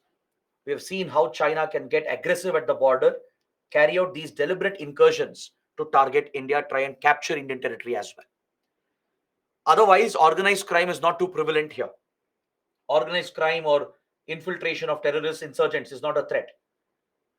The threat here is China itself, the state itself, the Chinese army. The PLA is the biggest threat. China has taken several measures to further its claims and to strengthen its presence at the border. It has renamed the villages, published new maps claiming these areas, including villages in India, are being claimed by China through these maps. It has created advanced border infrastructure with improved connectivity. This is where China has an advantage against India. From the Tibetan Plateau, it has extended highways, railway lines. Advanced connectivity has been provided with better development as well. And another practice that China is using is that it is trying to populate the villages. It is creating new villages which don't even exist. and it's bringing population from other parts of the country to populate them in order to substantiate its claims over the territory, over Indian territory.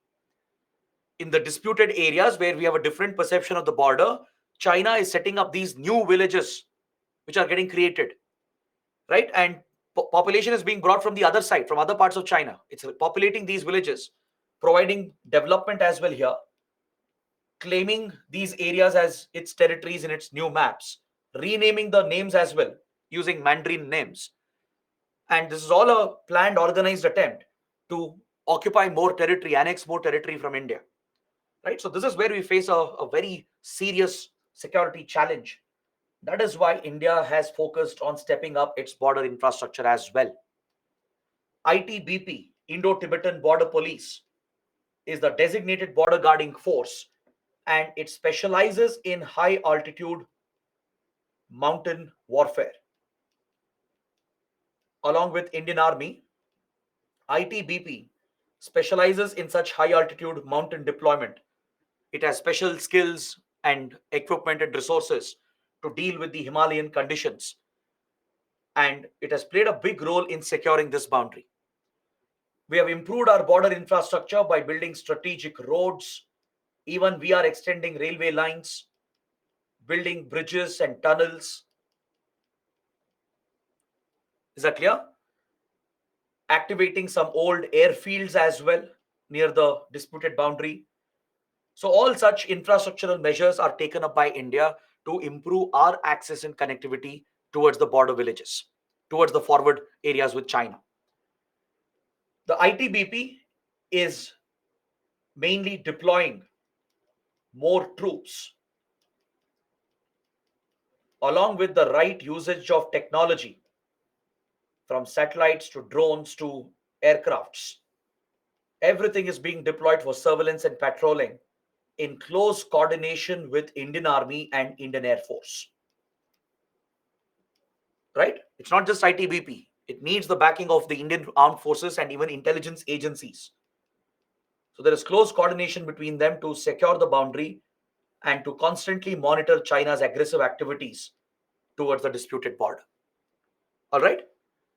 Now, India has a special program, a new program that we have launched. It's called the Vibrant Villages Program. I don't know if you guys have heard about it. Let me know in the comments if you know. Yes or no, have you heard of this program? The Vibrant Villages Program. It's part of your current affairs. I really hope most of you know. Very good. A lot of people know about it. Very few don't know. So those who don't know, it means you're not being in touch with current affairs, right? Throughout this year, this program has been in news. It's been recently launched. It was announced in last year's budget, announced in the 2022-23 budget. All right. And the program has been launched this year. It has been launched in a full-fledged manner, and the focus is providing better development in border villages along the Chinese border. Essentially along the northern border of India. The program officially does not mention the Chinese border. It mentions it as the northern border of India. So all the border villages present along the northern border, which is basically towards the Chinese border, they receive special funds. Around 4,800 crore rupees has been set aside for the program. It is a centrally sponsored scheme. It's a centrally sponsored scheme. All right. 4,800 crores has been set aside to provide better development, to improve development and governance in the border villages. Is that clear? So the focus is on improving connectivity, providing better services like water, electricity, mobile and internet connectivity, creating livelihood opportunities, ensuring the overall welfare of the region, right? So all such schemes, programs will be funded in more than 2,800 plus villages that have been chosen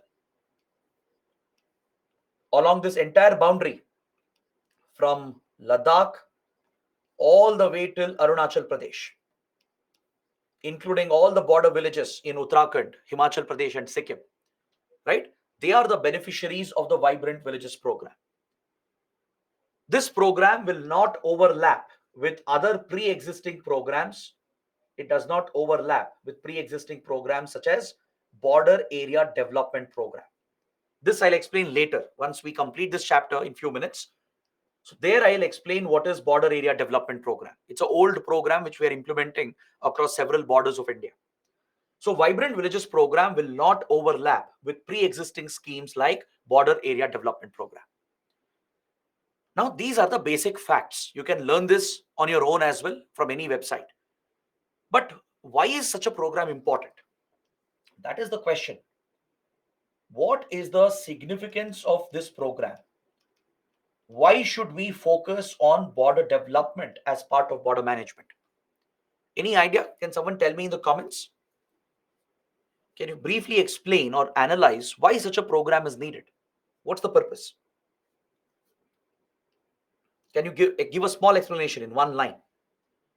Improve security. No, that won't improve security. To prevent migration. Pratyaksh says to prevent migration. Very good. Okay.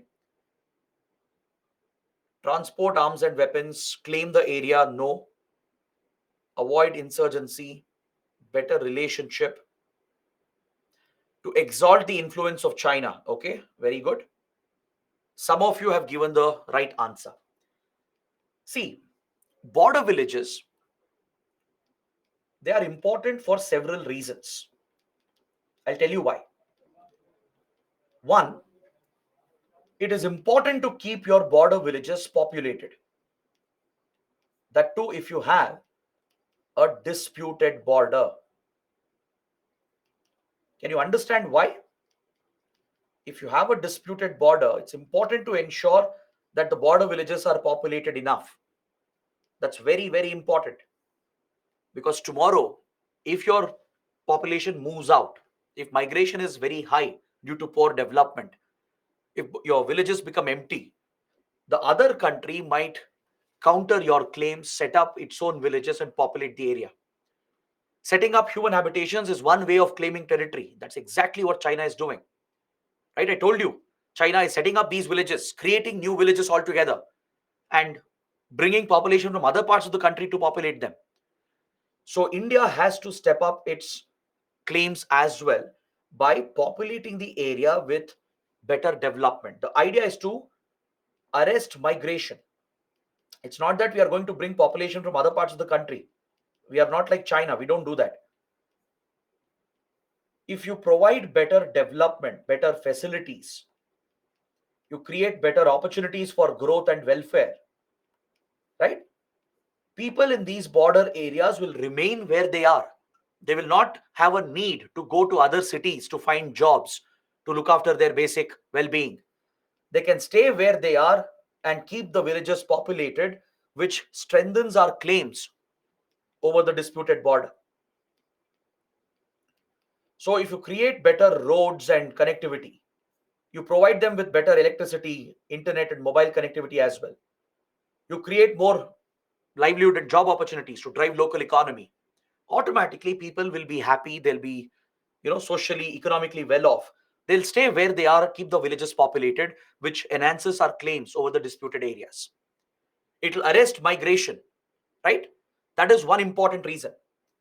The other important reason is that it's important to have the population to be loyal and patriotic towards the country and act as the eyes and ears of the government and the security forces. They will be critical in intelligence gathering at the border level, right? You need to ensure your border population is in favor of our country. This will happen only when there is development and progress. If you neglect your border areas, if you don't connect the border areas, if you don't give them development opportunities, if you don't care about their welfare, why will the people here care about the country? Chances are high they'll get indoctrinated by the enemy country or by criminals and insurgents. They might start working with insurgents and terrorists or criminals or hostile intelligence agencies to spy on India or to carry out infiltration into India. So having that local support in our favor is critical. Getting that local support is critical because our intelligence agencies, our security forces depend on the local intelligence provided by the local people. They act as the eyes and ears of the government, of our intelligence and security agencies at the border areas. So it's important to keep them in favor of India, to make them loyal and patriotic towards India, right? So this keeps them away from any undue foreign influence.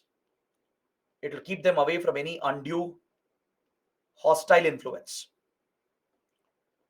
So this is the prime reason why India implements this program, the Vibrant Villages program.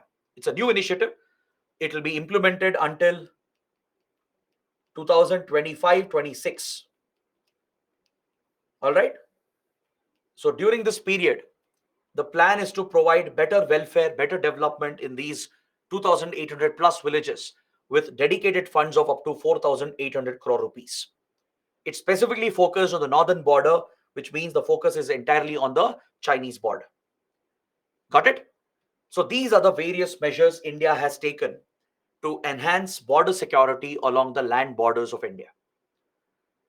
Now we are coming to the last part of the discussion. We'll look at coastal maritime security, what challenges we face and what measures have we taken. We'll also examine few other programs like Border Area Development Program, and there's another initiative that I would like to discuss at the end and close this chapter before we take a break. So just stay with me for another few minutes. We'll close this chapter and then take a short break. So we understood that we have a very long coastline at the very beginning. We have a coastline of around 7,516 kilometers, right? 2 island territories and a very, very large exclusive economic zone which needs protection, right? It's not just about the coastline. It's not just about the islands. It's about protecting our resources in the EEZ of the country, right? We have several lakh square kilometers, several million square kilometers of exclusive economic zone stretching across Arabian Sea, Bay of Bengal, and the Indian Ocean. There are plenty of resources present here, from hydrocarbons to fisheries and even precious minerals. These resources are exclusive to India according to UN clause provisions. According to UN Convention on Law of the Sea, all the resources present in our EEZ belongs to India.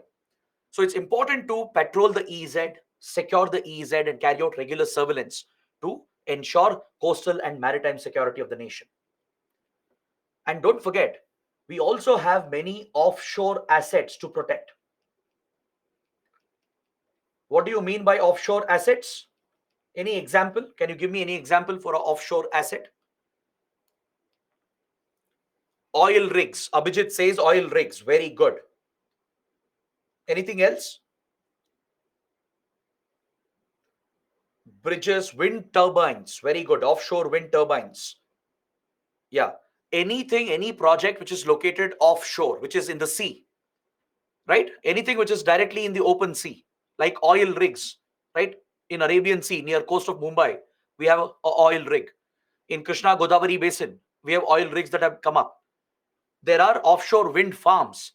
Wind turbines are installed in the sea to generate electricity.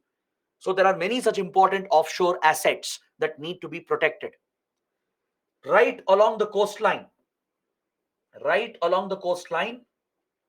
there will be strategic facilities present, which also needs protection and security.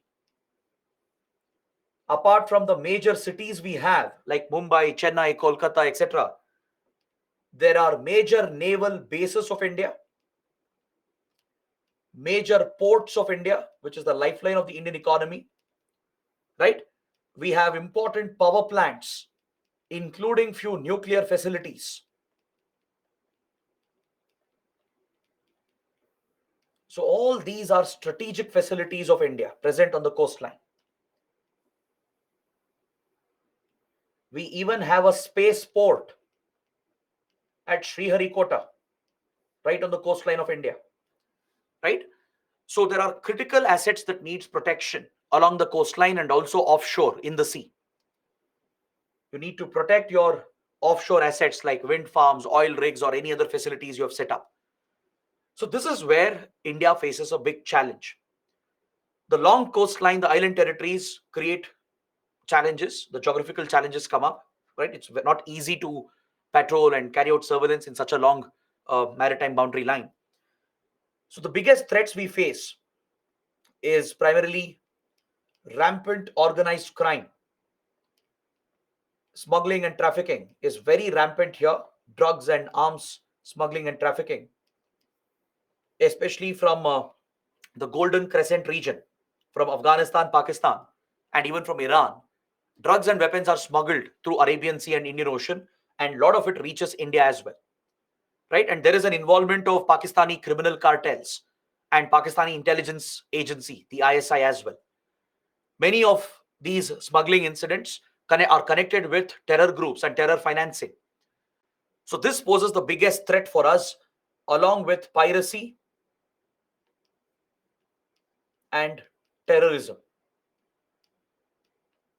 The presence of several terror groups across the Indian Ocean, from Somalia to Iran towards Pakistan, right?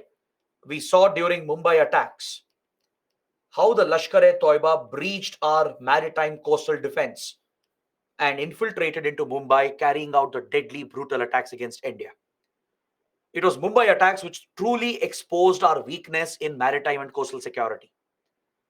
Is that clear? So today we have a much better security mechanism that has been put in place. There is a three-tiered maritime security layer or coastal defense layer which has been created. Lot of reforms happened after the Mumbai attacks. It exposed the key gaps in our maritime defense and security. So we have created a three-tiered or three-layered security architecture where the Indian Navy acts as the first layer of defense and protection. Indian Navy has the overall responsibility as well to safeguard our maritime and coastal areas. Then you have Indian Coast Guard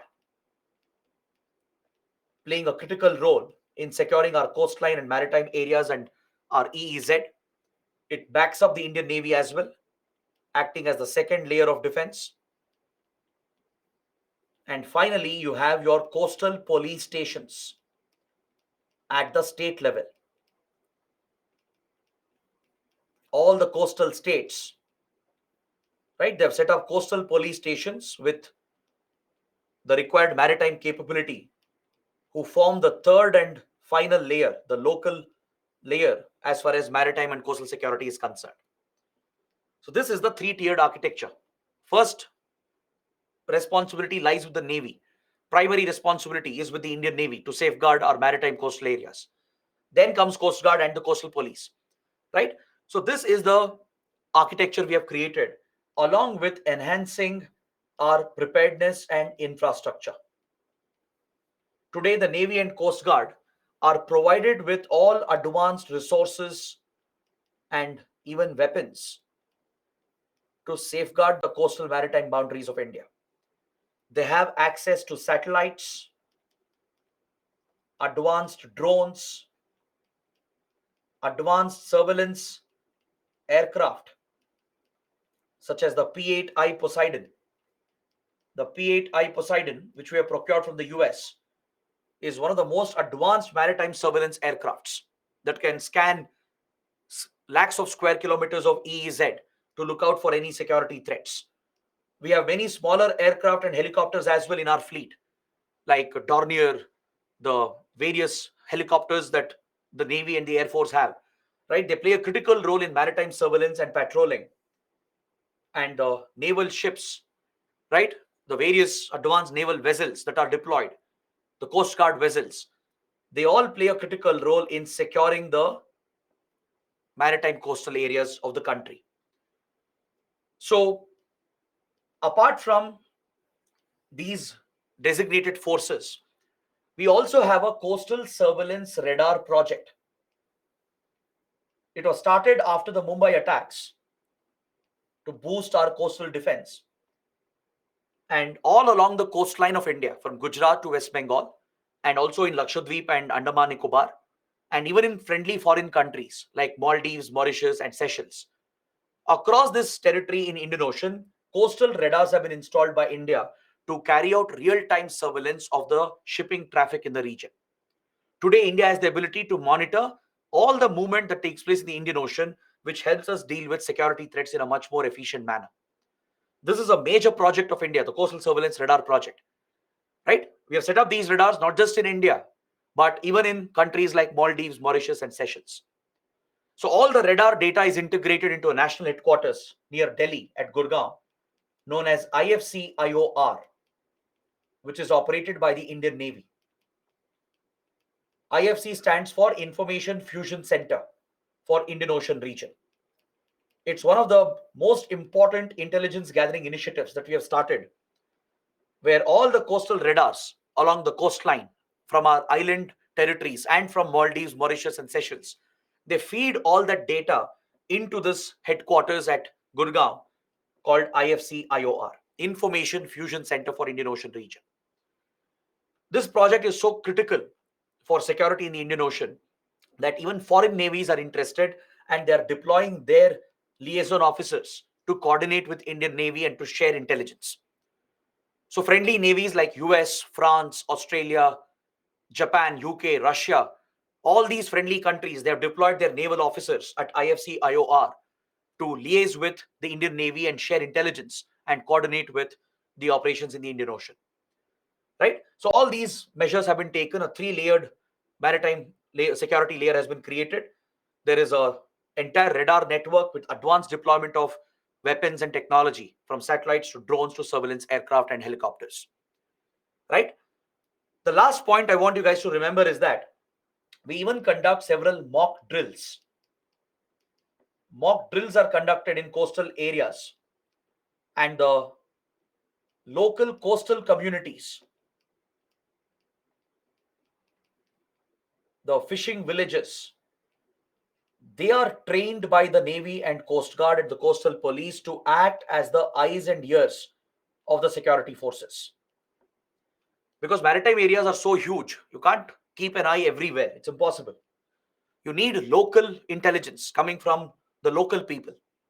So the fishing villages, coastal communities are trained. Regular drills and exercises are conducted. Better awareness is spread to them. They're also given incentives to report any suspicious activity to the authorities. All right, they engage with them regularly. Coast Guard, Navy, and coastal police officials, they meet the coastal communities and fishing villages regularly. They hold these exercises and encourage them to share information. If they spotted any suspicious boat, right? If they saw any suspicious people who landed with some suspicious material, right? This has to be reported immediately. And this is part of our coastal defense, which is being put up, right? So the regular exercises, drills are conducted to spread the awareness so that they act as the eyes and ears of the security forces. All right. So this is about our coastal maritime security.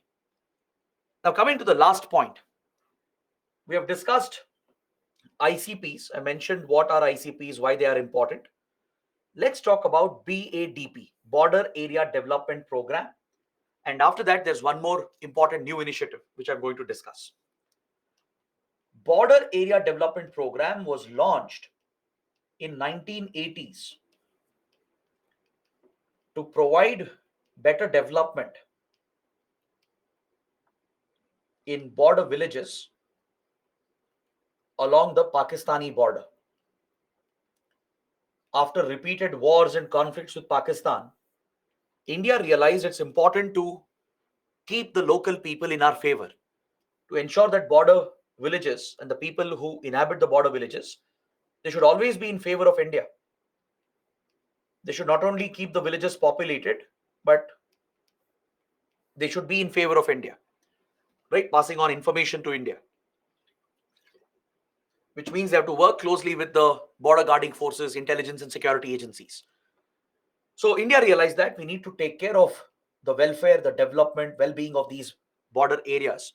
And a dedicated program was launched called BADP, Border Area Development Program. It's implemented by the MHA, by Border Management Division 2. And after the success of this program along the Pakistani border, it was expanded. It was expanded to cover all the land borders of India. Is that clear? So it has been expanded to cover borders with China, Nepal, Bhutan, Myanmar, and Bangladesh as well. So it's a very ambitious program that we are implementing. We scaled it up from 1990s. It underwent a major expansion, right? And since then, we are implementing this along all the land borders of India. So please note that Vibrant Villages program, which is specific to the Chinese border, will not overlap with the already ongoing initiatives under BADP. The government has clarified this. It appears that there is an overlap, but government has said there will be no overlap. They'll ensure that Vibrant Villages program will bring better development to the villages along Chinese border, and the BADP will continue as it is. Even BADP program will continue along all the land borders of India, providing better development in all the border villages. And Vibrant Villages program is another standalone initiative. They don't overlap with each other. Understood? So this is a very important clarification the government has given. Now let me take up the last topic. To tackle insurgency terrorism in Jammu and Kashmir, a new initiative has been started. It's not an entirely new initiative. It was actually an old initiative which has been restarted. It's called the Village Defense Guards, or VDG. This is a renewed program. This existed in 1990s when J&K was witnessing peak militancy. Back then it was called Village Defense Committees. All right? Under this initiative, the local villagers, along with retired army and police officers, right, they would form a vigilante group. They would be given weapons, training, and even some basic financial incentives by the government to act as a security response against militants and terrorists, to counter any terror attack. If they detect any presence of these terrorists who are sneaking across the border, carrying out attacks in the border areas, these village defense committees would respond, right, which were basically local vigilante groups. They would be made up of few local villages. Able-bodied men and women would be recruited, right, and some retired officials as well, of army and police officers. They could volunteer, and these local committees would be formed where government forces would train them, give weapons as well to them, and give some incentives so that they could take on the terrorists and assist the army and the other security forces before they could arrive.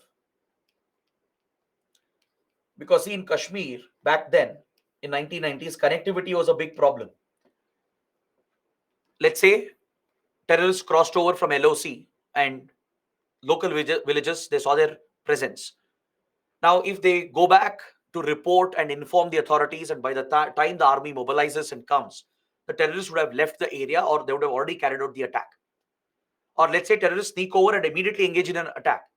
So they can't sit and wait for the army to arrive from a different location, right? Because mobility, connectivity was a challenge. Even today, it remains a challenge. So back then, the government of India, the Home Ministry, had started this program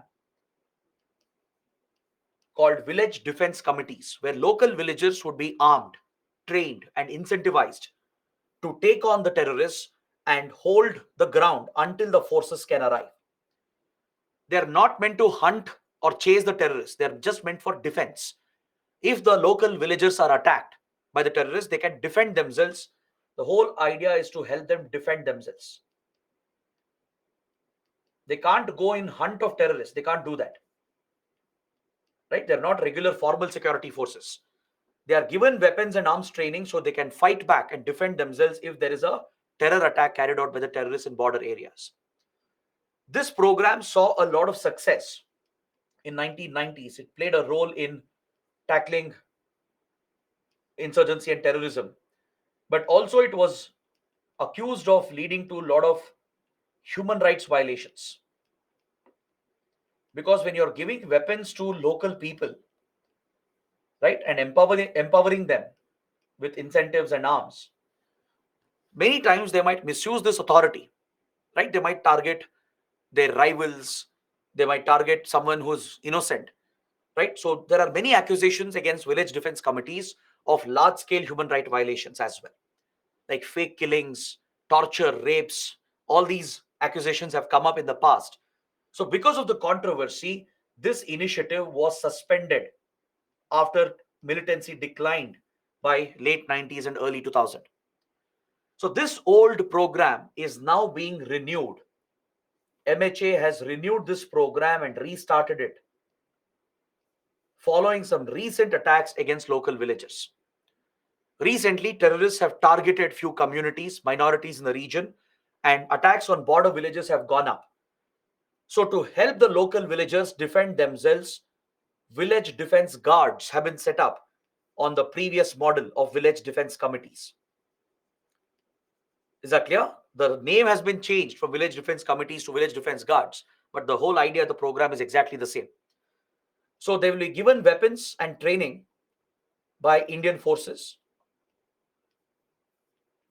border guarding forces like BSF and CRPF, which are deployed in Kashmir.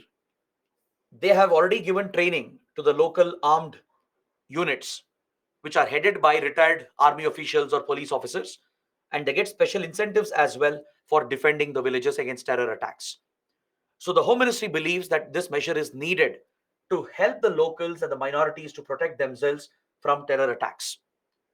Is that clear? It's a controversial policy because remember, under Naxalism, I told you that practices like Salwa Judum is blatantly unconstitutional. Salwa Judum had led to large scale violations where private militia was raised with the help of Chhattisgarh State Police. But here the situation is different. We are facing a cross border threat. Of course, villagers have a right to defend themselves. But as long as it does not lead to human right violations, it's fine. It actually aids our security efforts. But the concern is, what if some of these local guards, if they misuse the powers and commit some violations? That is the concern, right? But Home Ministry has renewed and reactivated this program, and it is seen as a key weapon to target terrorism that comes from across the line of control. All right. So this was the last point that I wanted to discuss. So let's take a short break. In the meanwhile, look at the previous questions that have come. Let's come back in 15 minutes. Let's come back by 7:20. Let's come back by 7:20. All right. I'll take your doubts and questions. We'll look at a couple of previous questions as well before we come to the last chapter in our syllabus. So see you at 7:20.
Hello, everyone. Welcome back to the session.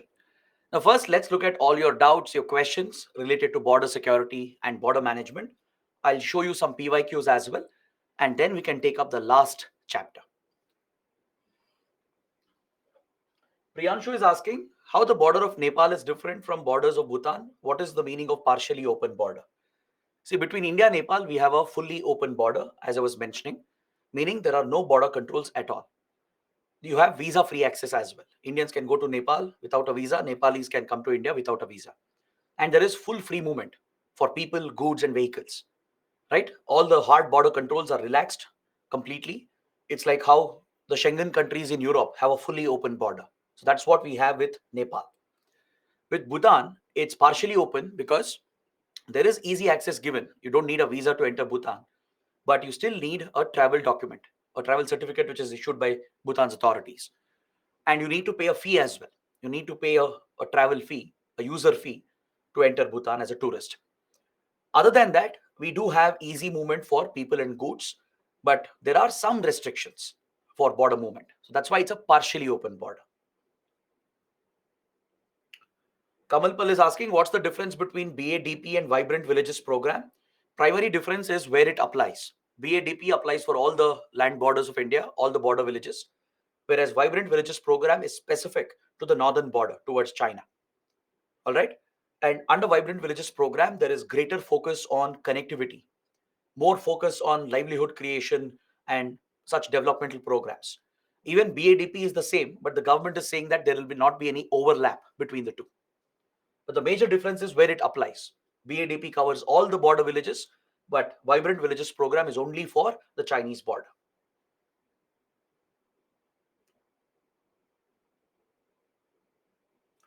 Gagan is asking, China is playing through psychologically, but not much politically. Why don't we reply in similar ways rather than just condemning?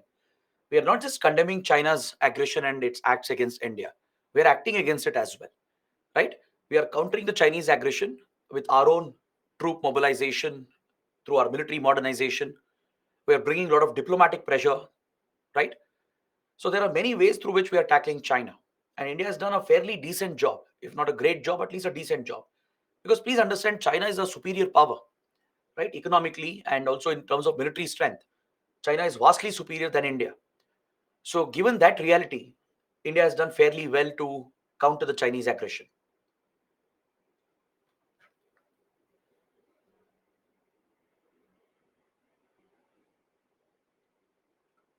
Kumari is asking, what are the functions of CRPF and CAPFs? We'll discuss that. That is what we cover in the next chapter. We'll talk about all the CAPFs, their role.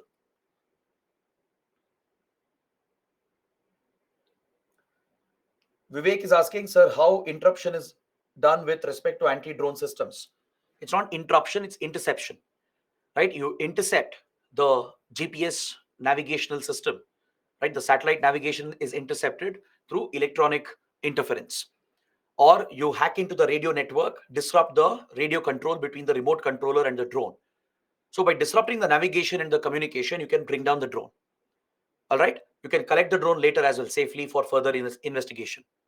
Or you use kinetic kill options. You destroy the drone through physical methods. There are special weapons available, right? There are special guns, long range guns available today that can specifically target drones. BSF has procured them. All right. And there are many such kinetic kill options as well, along with the passive options where you intercept the communication, disable the drone essentially, and bring it down safely. So these are the different methods we are using to counter the drones.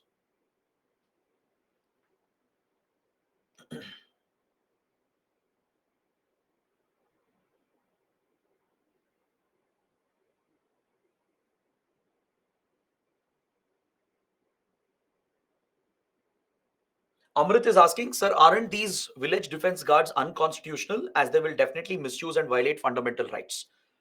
See, the Supreme Court declared only Salwa Judum as unconstitutional in Naxal areas, right? It hasn't specifically ruled out any private militia or any such vigilante groups. The government of India feels it's a necessity because J&K is a conflict zone, right? And there is a direct external involvement from across the border. With Naxalism, the case was different. Naxalism is largely a internal threat. where domestic actors are involved. So in the case of Salwa Judum, the Supreme Court took a stand that any such private militia sponsored by the state is unconstitutional as it leads to human right and fundamental rights violations. But in J&K, especially in the border areas where terrorists are coming across the border, attacking local villages and minorities, definitely villagers have a right to defend themselves, right? So the government can always justify this. The government can say that our villagers need protection. You can't deploy army everywhere. Army can't respond within minutes everywhere. They'll take some time to reach. So before the army responds, you need local people to defend themselves and counter these attacks and repel these attacks. So that is valid as well. In fact, the villagers in Kashmir, they need protection. They need defense of their own in Jammu and Kashmir. And that's how the government will justify village defense guards. So it need not be unconstitutional unless the Supreme Court declares it unconstitutional. All right.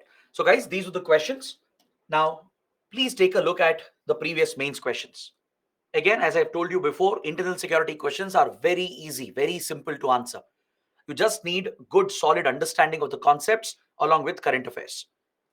Look at this first question. How far are India's security challenges linked with border management, particularly in view of the long porous borders with most countries of South Asia and Myanmar? This is a very broad question covering all the land borders of India, how they are porous in nature, and how it creates security threats for India, and why border management is important. That is exactly what we discussed today, right? I explained the different threats we face from across the borders. So you can start out by explaining how internal security challenges in India are coming from across the border. Talk about organized crime, cross-border infiltration of terrorists, right? Mention all these points and explain why border management is significant, why border security, border development is important, and then talk about the various borders of India. A brief discussion pointing out that our borders with Nepal, Myanmar, Bangladesh, Pakistan, they're all porous from where we are facing many cross-border threats. And then you can explain what India is doing to counter these threats. Next, look at this question. India's proximity to two of the world's biggest illicit opium growing states has enhanced her internal security concerns. Explain the linkages between drug trafficking and other illicit activities such as gun running, money laundering, human trafficking, and what countermeasures should be taken to prevent the same. Basically, the question is talking about Golden Triangle and Golden Crescent, right? It's referring to Afghanistan and Myanmar from Golden Crescent and Golden Triangle. How India is sandwiched between these two illicit opium producing hubs, which enables organized crime and terrorism against India. So you can draw a rough map if you want, showing how India is sandwiched between Golden Crescent and Golden Triangle, and how Afghanistan and Myanmar are the hubs of drug production. Then explain how these criminal cartels are involved in arms trafficking as well, how they are connected with money laundering networks and terror and insurgent groups. So talk about these linkages, the connections between organized crime and terrorism, right? So discuss all the security threats and finally the measures needed to counter them. How can we tackle these threats by improving border security, border management? How can we improve intelligence gathering as well to counter these threats? So discuss all these measures and that completes your answer. Now look at this question from 2020. Analyze internal security threats and trans-border crime with the borders of Myanmar, Bangladesh, and Pakistan, including the line of control, and also discuss the role played by various security forces in this regard. Such a simple question. You just break down your answer into three parts. First, talk about Myanmar, explain the border challenges, the complex geography, the security threats. Do the same for Bangladesh and Pakistan border, considering LOC as well, not just the international border. So once you explain all the threats, including organized crime, then discuss the role of the security forces, the role of Assam Rifles, the role of BSF, and our intelligence agencies. So talk about that, mention what challenges they face, what measures are they taking to counter the threats, and that will complete your answer. Again, look at this question. For effective border area management, discuss the steps required to be taken to deny local support to militants and also suggest ways to manage favorable perception amongst locals. This is about creating a positive perception amongst locals. So border development is the focus here, right? Developing border areas, boosting local border economy, and providing better welfare is the best way to win local support, to win the favor of locals. So mention examples of BADP program, the Vibrant Villages program, how India is trying to create positive perception in border areas. It also means you have to reduce any human right violations being conducted or being done by the forces as well. Because if there are any human right violations happening, even if there is few cases, that is enough to create a divide between locals and the security forces. So we need to ensure there are no human right violations happening in these areas, and at the same time we need to develop these areas, provide for better opportunities and growth. So that is the theme of this discussion. Focus entirely on border development. So that is the kind of questions you expect here. Very simple, very straightforward. You just need the basic conceptual knowledge with some current affairs. So with this, let's get into the last chapter: security forces of India, security agencies of India. We have to study their role and mandate.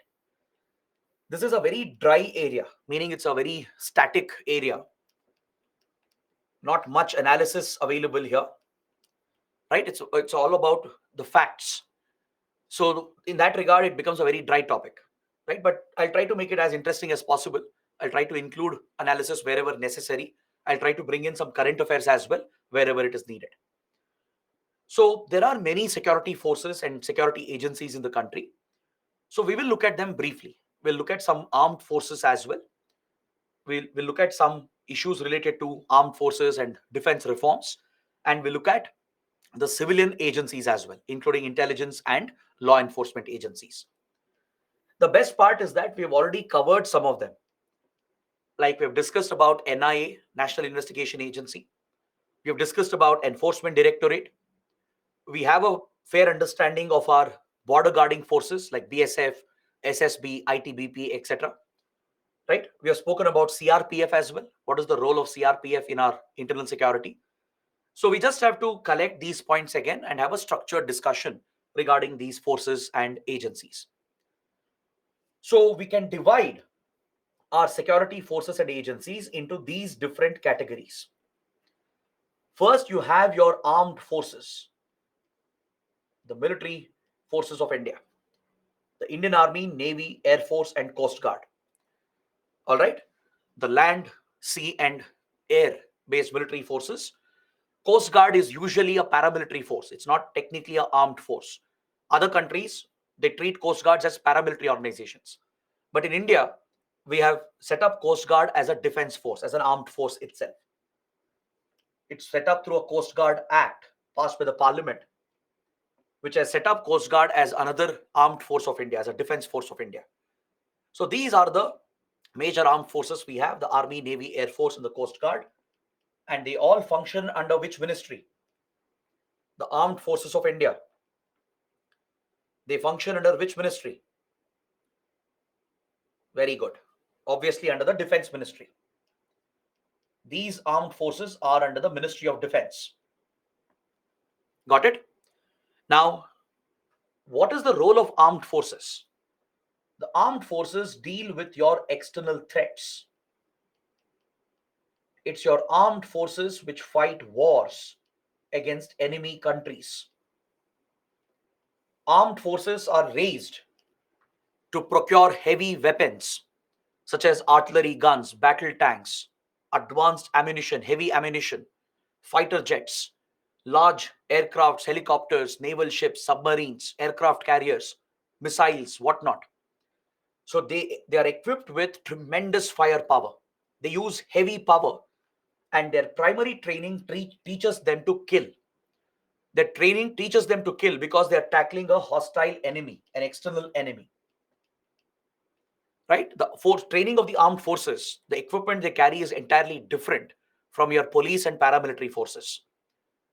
Understood? This is the fundamental difference you should understand. If you look at your paramilitary, if you look at your police and civilian forces and agencies, right, they are all trained differently. They are equipped differently. Police and civilian law enforcement agencies and intelligence agencies, right? They are mainly trained to be more sensitive, especially if you look at your state police. Let's say you just look at your state police forces, right? They are more sensitized and they are trained to use force only as a last option, as a last resort. You would have noticed this as well in real life, because whenever there is a law and order security situation in your city, in your towns, police forces, they don't go open fire immediately, right? They try to handle the situation through various other methods. They open fire only as a last resort. They use force only as a last option. All right. So police forces are more sensitized. Your police forces are law enforcement agencies responsible for enforcing the law. So as part of this role, they take up investigation and they also try to uphold law and order, public order. This is the primary role of your police forces. Got it?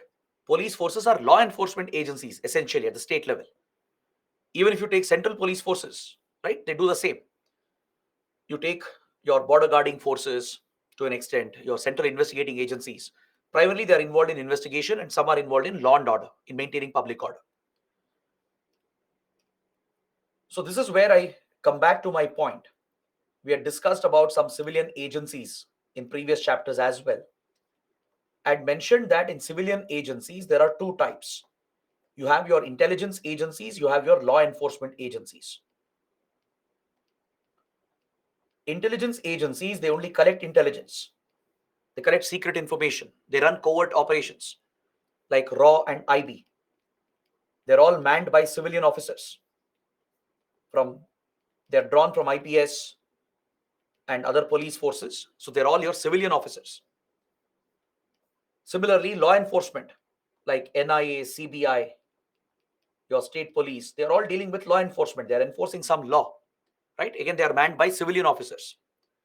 But your state police in particular, as they handle both investigation and law and order, they are more sensitized. They're more sensitive to people's concerns. All right? They are more bothered about, protection of human rights as well. They use force only as a last resort, as a last option. So this is how our primary law enforcement, intelligence, and civilian agencies are categorized. Now, paramilitary forces are somewhere in between. They bring a mix of armed forces and your police forces. They are somewhere in between the two. They bring the sensitivity of your police and limited usage of force. They use only necessary force as required. All right? But they are very well trained and well equipped, just like the armed forces of the country. That's why they are like a fusion of your armed forces and your police forces. They bring the sensitivity of the police, but they are better trained, better equipped than your police. They're almost trained and equipped on the lines of your armed forces. So these paramilitary forces, they play a variety of role. In India, we call them CAPFs, Central Armed Police Forces.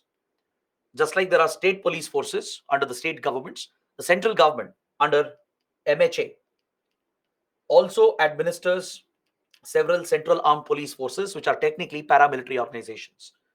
They are a mix of your military forces and your police forces. So this includes border guarding forces like BSF, SSB, ITBP, Assam Rifles, etc., and other forces like CISF, CRPF, and even your National Security Guards, NSG. These are the CAPFs under the Home Ministry, directly under the Home Ministry. Whereas under Defense Ministry, we have these armed forces, which primarily fight wars for India, which look after the external security of India, and they are trained to kill. They're trained to target the enemy. They are very well equipped with heavy weapons. They're trained to use heavy force. And using force comes naturally. It becomes the first option for armed forces. That's why armed forces are usually used only against external threats, not against internal threats. because when heavy weapons and force as an option is used, it will lead to a lot of human right violations and collateral civilian damage. That's why, as much as possible, we don't use armed forces for internal conflicts. Like Naxalism, for example. To fight Naxals, we have never deployed Indian armed forces, right? We are using only paramilitary and police forces, as they'll be slightly more sensitive. They'll use limited force that reduces human right violations. But in certain conflict zones like Punjab, Jammu and Kashmir, and Northeast India, we have used armed forces, as we have studied, because there is an external angle involved. There was cross border support from Pakistan, Bangladesh, Myanmar, and China. And given the cross border support coming in, the armed forces have been used, like Indian Army, right? It's deployed in counter-insurgency, counter-terrorist operations in Kashmir and also in Northeast India. Then these armed forces of India, they have few special forces, elite special force units, commando units essentially. I explained what are special forces while discussing the Cobra battalion of CRPF, right? How special forces are different from your regular forces, how they operate. So we have few special forces like para commandos, the para SF of the Indian Army, the para commandos of the Indian Army. It's the para commandos that were used in various operations, in the surgical strikes that we carried out in Pakistan, in Myanmar, and various other operations we have carried out. It's para SF, para commandos of the Indian Army which are used. Then you have the Marcos or Marine Commandos of the Indian Navy, which is an elite special force unit of the Indian Navy. All right. Then Indian Air Force has the Garud Commandos. And we have another elite special unit called SFF, the Special Frontier Force, that functions as the armed branch of RAW. All right, these are the special forces of India. Then we have various central intelligence agencies, all civilian intelligence agencies, which collect intelligence, run covert operations for India, like IB, RAW, Directorate of Revenue Intelligence, Financial Intelligence Unit, which we studied under money laundering, right? These are the various civilian intelligence agencies. We also have few central investigating law enforcement agencies like NIA, CBI, ED, Narcotics Control Bureau, etc. Got it? So this is how we can categorize the different security forces and agencies of India. There are few armed forces, which are military forces. They have their own special force units as well, right? They all come under the Defense Ministry, almost all of them. But SFF is a special unit which is under RAW. There are these intelligence agencies, civilian intelligence agencies like IB, RAW, DRI, Financial Intelligence Unit, central investigating law enforcement agencies like NIA, CBI, ED, Narcotics Control Bureau, and central armed police forces of the Home Ministry like BSF, SSB, Assam Rifles, NSG, and the others.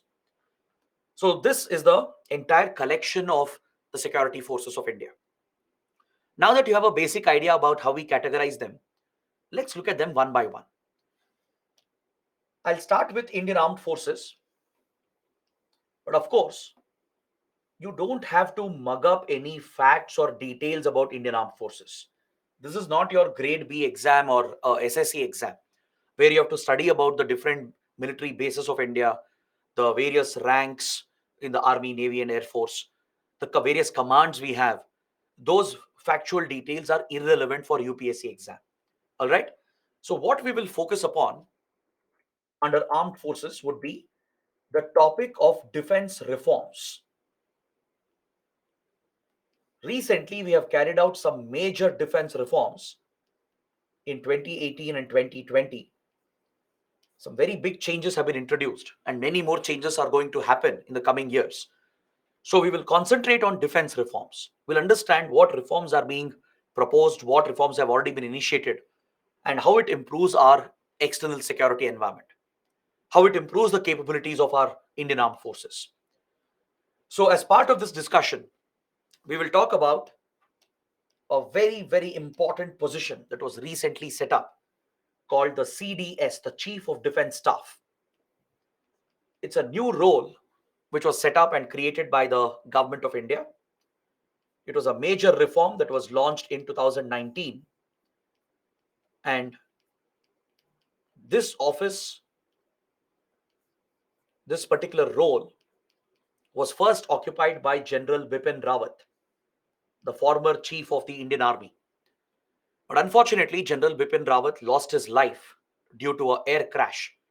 His helicopter crashed near Ooty, where there is a major military base. And India's first CDS, first ever Chief of Defense Staff, lost his life.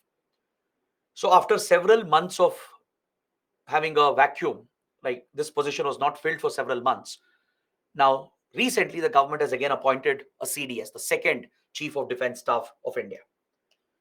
Do you know who's the present CDS? Very good. General Anil Chauhan. The current CDS is Anil Chauhan, again from the Indian Army. Right? General Anil Chauhan is the Chief of Defense Staff for India right now. So what is this role? Why is it so important? Why am I taking up this topic at the first? So let me explain this. I'll open a new slide altogether. I've given all the necessary points in the slides. You can go through that later. But I'll open a new slide and I'll explain all the details. The same details, I'll explain that. We'll have an analytical discussion because this is a very, very important topic. I feel a mains question can definitely come from here. Is that clear? So let's understand what is this role, what functions are assigned to it, right? What's the history, the background behind it? So let's study all of this. The CDS, the Chief of Defense Staff. The CDS would be the highest ranking military officer in the country. That is one important point you need to remember.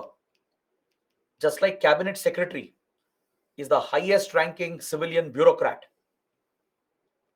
similarly, the CDS on the military side would be the highest ranking military officer in the country. Is that clear? The CDS will perform a dual role. This office has been created in such a way to perform dual functions. There is a military role he performs and a civilian role, a bureaucratic role he performs. On the military side, as part of the military role which has been assigned to the CDS, he will act as the Chief of Staff Committee. He will head the Chief of Staff Committee. He will be the chairman of the Chief of Staff Committee, which brings the three service chiefs together. The service chiefs, the Chief of the Army, Navy, the Admiral of the Navy, and the Air Marshal of the Indian Air Force, they come together to form the Chief of Staff Committee, the Chiefs of Staff Committee. It's a platform where the service chiefs can coordinate. They can work together, build synergies, plan together, right? And build this interoperability between the three different forces. Now, previously, the Chiefs of Staff Committee had a different structure altogether, and it was a problematic structure. In fact, for many years, we didn't even have the Chiefs of Staff Committee. This was set up after the Kargil War. But the arrangement which we had was ineffective. So that is why these changes have been made, where the CDS becomes the chairman of Chiefs of Staff Committee, and all the three service chiefs will come under him in the Chiefs of Staff Committee. So to understand more about this, you need to look at the history of the Chiefs of Staff Committee. What is this platform or body? What does it do, right? And what problems did we have with this setup, and why this change has been done? See, the armed forces, if they operate independently, if they plan separately on their own, if they procure weapons on their own, and if they don't coordinate with each other, it will end up as a defeat for the country. Our operations, military operations, will never be effective, and there will not be any synergy between them. In today's world, any war is not just about a land war or a naval war or an aerial war. Today, it's a integrated warfare environment that we are witnessing, right? Where all the branches of the armed forces get involved, and you see a tri-service operation where all three forces might be operating parallelly and together in the same battlefield. So this requires tremendous amount of planning, resource allocation, weapons procurement, and building those synergies and bonds between the three different forces. Or else all the three will operate in their own silos, in their own independent units, causing a very tunnel, narrowed vision, which will not fulfill the national interest of the country. So it's important to drive the three forces together, bring them together to ensure they operate together as one unit, right? So prior to 1990s, we didn't have such an arrangement. The forces were largely independent on their own until 1970s, 1980s. The army was separate, navy was separate, air force was completely separate, right? They would look after their own procurement. They will have their own plans, strategies, trainings, recruitment. So this leads to a lot of wastage of money as well. A lot of money will be spent on similar equipment, causing overlap in defense procurement. That's a waste of taxpayers' money, right? It compromises planning and joint operations. And also, given the nature of threats for India, the army had always become more dominant compared to navy and air force. This has always been a complaint that army has always got more preference, more funds, better access to weapons and resources compared to navy and the Indian air force, right? Of late, navy also has started getting priority because of the maritime threats, but Indian air force often feels neglected. So to solve such issues between the forces, to drive them together, to operate together, you need a platform where the three service chiefs can come together. This platform is your Chiefs of Staff Committee. All right. Now, this was recommended by Kargil Review Committee and group of ministers as well. All these important committees had recommended such a platform. In fact, this is a standard practice in all the major military powers. You look at US, China, Russia, or all the big European powers as well, right? They all bring their armed forces together, especially the service chiefs together under such a committee where they will come under one unit to plan and strategize and organize together. But usually in other countries, this committee will be headed by a higher ranked officer. All right, apart from the army chief, navy chief, and air force chief, who are all of a similar rank. By the way, they're all of a similar rank. Above them, there would be one higher ranked officer who would be the chairman, the chairperson of the Chiefs of Staff Committee.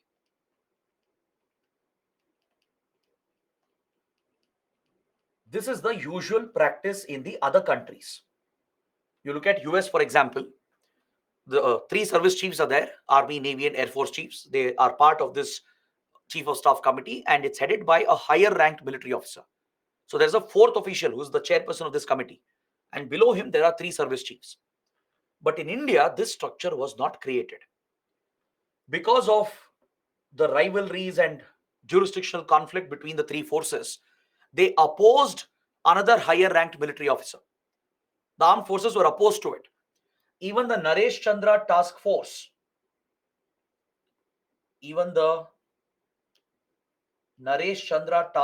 had recommended that there should be a permanent chairman. There should be a permanent chairman who will be a higher ranked officer who will head this committee and give leadership to the three service chiefs to bring them together.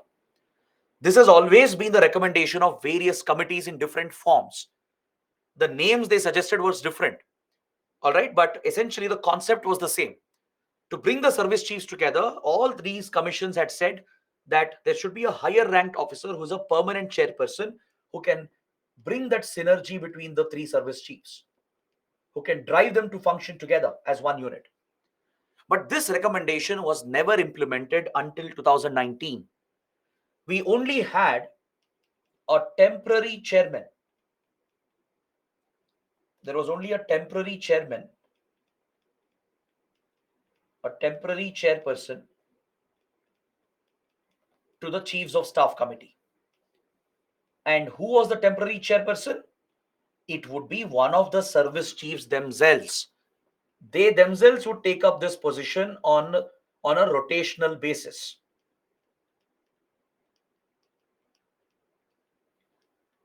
For few months, Army chief himself would become the chief of staff committee's chairperson. Later, Navy chief would take that role, and later Air Force chief would take that role, and it was rotating between them. So only 3 service chiefs were part of the chief of staff committee. There was no higher ranked officer who was a permanent chairperson. This was seen as a critical flaw in the structure of our armed forces at the very top level, at the highest level. Because globally accepted standard is that you bring the 3 service chiefs together and you put them under a higher ranked officer, right, who will drive that synergy between the forces and also acts as a single point advisor on all military matters to the government. In India, we never had that arrangement. Even though Chiefs of Staff Committee was created following the recommendations of these committees, it did not have a permanent chairperson. The service chiefs themselves were occupying the chairperson's role as a temporary position, that too on a rotational basis. So when you have such an arrangement, you can never resolve the inter issues that exist between the 3 forces. The jurisdictional conflict, the overlap in procurement, the lack of synergy in planning and in strategies that could never be resolved when you don't have a higher ranked officer who's a permanent chairperson of this committee. So finally, this change has been introduced where the CDS now becomes this permanent chairperson. All right, as a higher ranked military officer who is ranked above the chief of army, chief of navy, and chief of air force, he becomes the chairperson of chiefs of staff committee and drives this synergy between the 3 forces. All right, the goal of CDS, the primary goal given to CDS, is to build jointness amongst the forces, ensure they can operate together in a tri-service environment, ensure that military procurement, planning, even recruitment, training is all streamlined without overlaps. What's the point of having different training academies? What's the point of procuring same weapons and fighting over it? For example, if you look at Army and Navy, they have their own air units. They have their own mini air forces, right? Navy has aircraft carriers, fighter jets, and helicopters of its own. Army has a Army aviation unit that provides helicopter support for transport and even for ground attack. But Indian Air Force operates the entire fleet of aircrafts and it's responsible for air defense and aerial operations. So Indian Air Force always has this complaint that Army, Navy are building mini air forces, which undercuts the role of the Indian Air Force. What's the point of procuring the same platform for all the forces and wasting the taxpayers' money? Recently, we procured the Chinook helicopters from US, Apache helicopters from US. So over the Chinook and Apache helicopters, a conflict broke out between Indian Army and Indian Air Force. Both of them wanted these helicopters. Finally, the government ordered a bigger consignment and divided that between Army and Indian Air Force. Right? Similar issues have come up with Navy and Indian Air Force as well. So because of the overlap involved and common platforms that are used, if you don't build synergy, if you don't build the jointness in planning and operations, it leads to unnecessary wastage. The overlaps will lead to wastage of money. It will delay procurement as well, increasing tensions, conflicts between the forces, right? So that is the primary role of CDS, to address these issues, to streamline defense budget, ensure there are no overlaps, ensure that the defense spending is optimized and jurisdictional conflicts don't come up between the forces and they operate as one entity. Building jointness and synergy is the primary goal of the CDS. Is that clear? That is why a higher ranked officer is needed to enforce this on the service chiefs. Along with this, another goal, military goal of the CDS is theaterization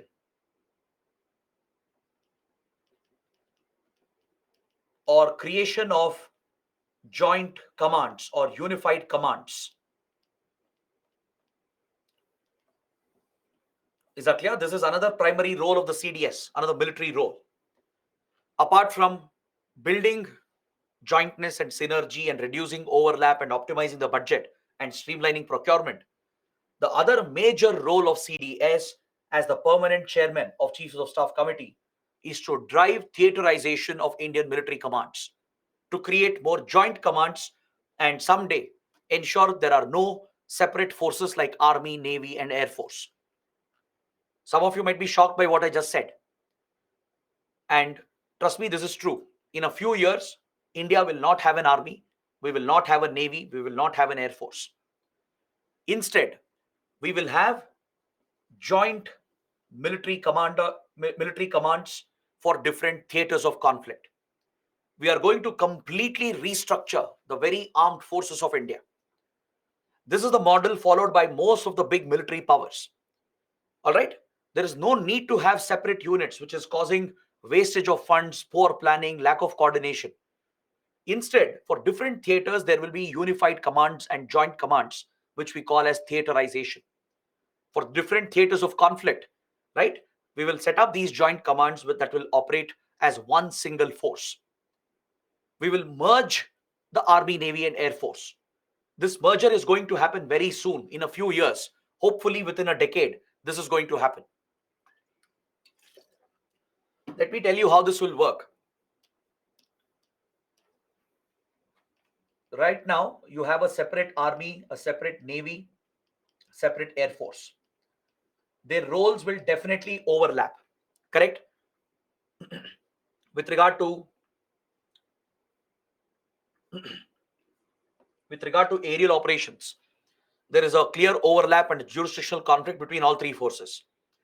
With regard to land operations, there is a conflict again, right? Even Navy will have its own land force units as well to conduct any large raids through the sea route. Even with regard to air defense, there is a conflict between Air Force, Navy, and Army. So to resolve this permanently and to build complete jointness into the units, the plan is to merge them into joint theater commands. The three will be merged very soon. It's going to happen under the CDS. That is the prime reason why this role was created. That is what all the committees were recommending as well for many years, right? The Kargil Review Committee, Naresh Chandra Task Force, they've all been insisting on creating theater commands and joint commands.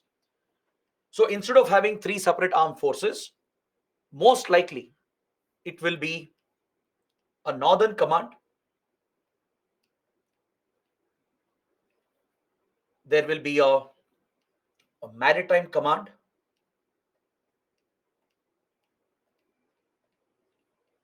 a separate air defense command,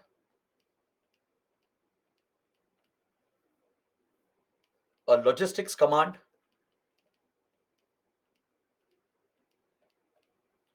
all right?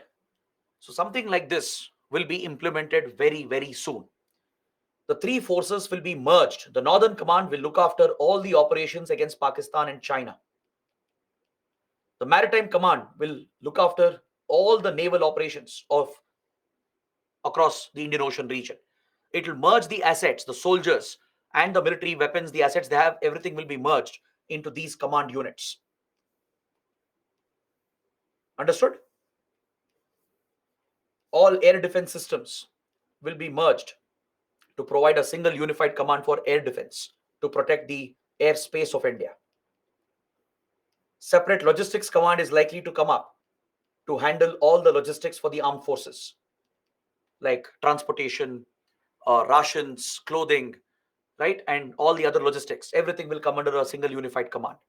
So this is the goal. This is just the rough idea I'm giving you. It need not be exactly the same because we still don't know how exactly India is going to proceed with this. Very soon, the plans will come out in the public domain. You will see that such unified commands would be formed by merging the Army, Navy, and Air Force. So these separate forces will not exist in a few years. So the soldiers and the weapon systems will merge, right, causing the creation of these unified commands that look after specific theaters of operation. Pakistan and China are specific theaters. Indian Ocean, the airspace, right? They are the specific theaters. So such theater-based commands, joint commands will be set up. Are you aware of any such unified tri-service command which exists right now? Do we have a command like that or no? First tell me that, yes or no.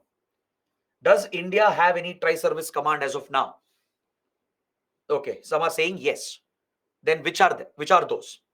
Which are the joint commands we have? The tri-service commands. Very good. The unified command at Andaman Nicobar.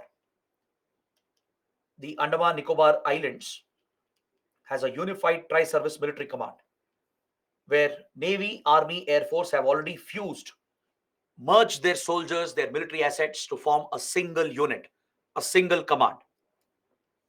Apart from Andaman Nicobar command,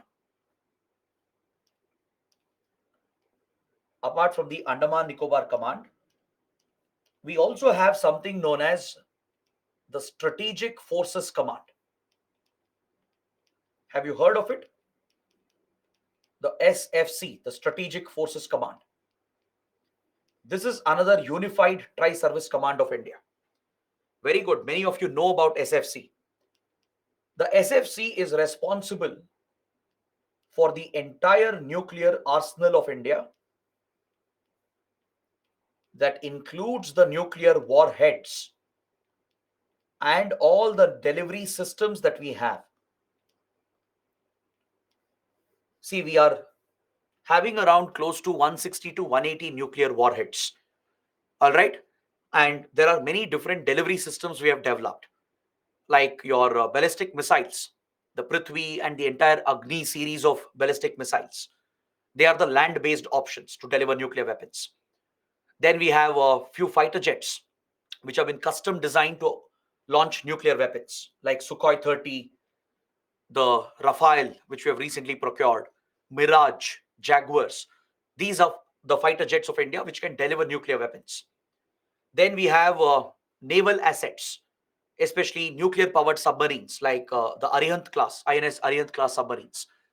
Right? They can carry nuclear weapons on board. So these are the primary delivery platforms we have.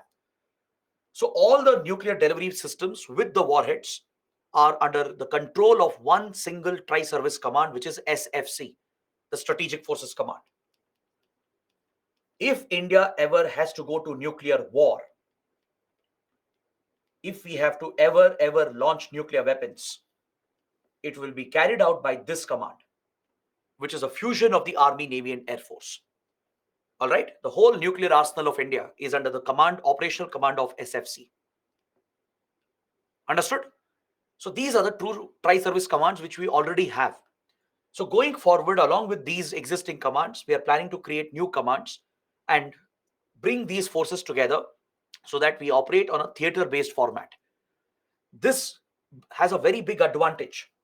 When you create such unified joint commands and theater commands, the biggest advantage is that it will bring synergy between the forces. It will bring operational efficiency. It will minimize overlaps and optimizes your defense budget. Defense spending can be optimized. Different forces need not spend money on the same kind of equipment and waste the taxpayers' money. They need not fight over control of these important military assets, leading to jurisdictional conflicts. These jurisdictional conflicts between Army, Navy, Air Force delays procurement as well, right? So all these issues can be resolved by forming joint commands and theater commands like this. Is that clear?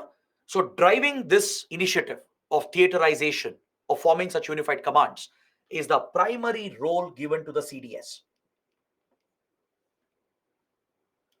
As the highest ranked military officer in the country and as the permanent chairperson of the Chiefs of Staff Committee, he will not only bring synergy and jointness between the three armed forces, he will also drive theaterization and creation of such joint unified commands. This is the primary military role of the CDS. Got it? Along with that, the CDS will also be the single point military advisor to the government of India. He will be the single point military advisor. He can provide all the inputs to the defense minister and prime minister directly. Instead of three service chiefs separately providing inputs, he will collate all the inputs from three of them and provide single point military advice to the government, to the defense minister and the prime minister. Now, this does not mean that powers of the army, navy, and air force chiefs will be compromised. All right? Doesn't mean that CDS has full control over the service chiefs. That's not the case. Only with regard to synergy, jointness, theaterization, etc., the CDS will exercise superintendence over service chiefs. But in operational matters, in service matters, the three service chiefs will continue to have their autonomy and full authority over their respective services. With regard to the operations of the Indian Army, right? The day-to-day affairs of the Indian Army, the Army chief will have complete control and autonomy. Their CDS can't interfere. So that clear distinction is being drawn. Only for creating synergy, jointness, theaterization, CDS will have this superintendence over the three service chiefs as the permanent chairperson of Chiefs of Staff Committee. But for service and operational matters, the service chiefs will continue to enjoy their full authority and autonomy over their respective forces. That will not be compromised. Is that clear? So service chiefs will also have access to defense minister and prime minister if needed. But to provide single point military advice, the CDS will be the single point military advisor. Now, apart from this military role, the CDS performs a bureaucratic role.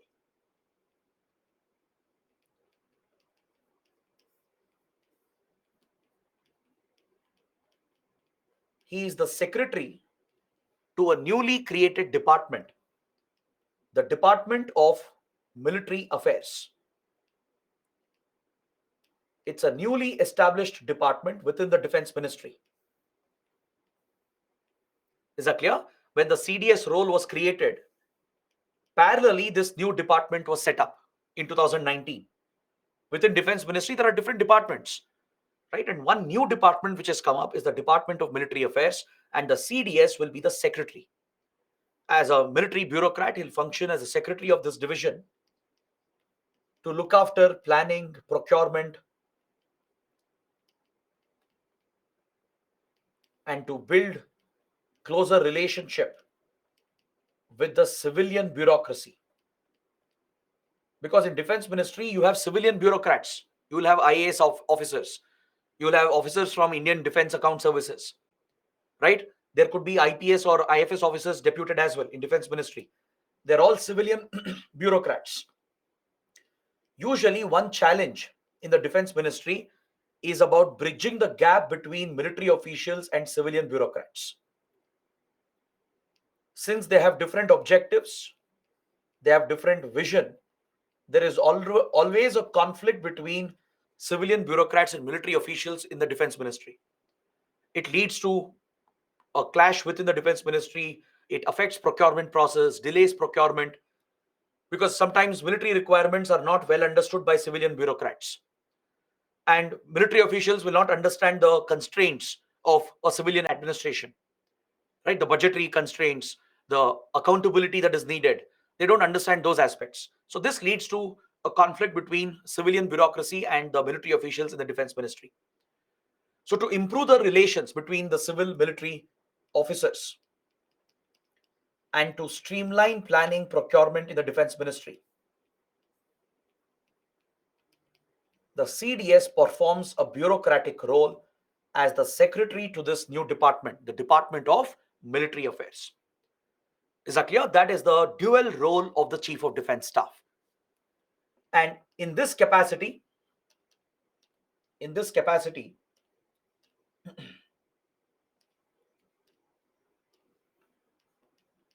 he also will take over the Strategic Forces Command. He will gain full control over Strategic Forces Command to administer the nuclear arsenal of the country.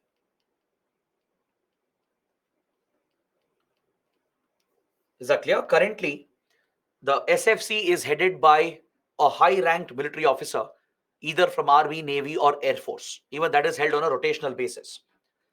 So after the role of CDS was created, the SFC will directly come under the CDS. CDS will exercise direct operational control over SFC. As a single point military advisor to the government, CDS will play a direct role in the operationalization of India's nuclear doctrine. So these are the various key roles that the CDS will be performing. And that is why this is such a big defense reform, right? It builds greater synergy and jointness, brings the three service chiefs together.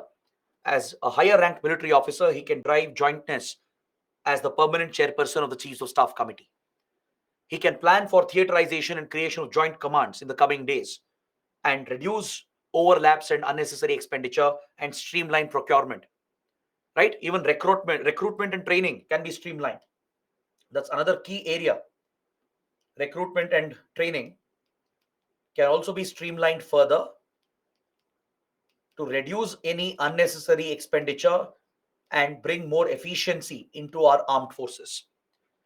So such joint theater commands might come up, and the CDS, as a single point military advisor, will head the Strategic Forces Command and look after the nuclear arsenal as well, and also performs a bureaucratic role in the Defense Ministry, inside the Defense Ministry, in this new department, the Department of Military Affairs, as the secretary, to drive closer ties between civil military officials and to streamline planning and procurement within the Defense Ministry. So this is essentially the role and functions of your CDS. It's a very, very important topic.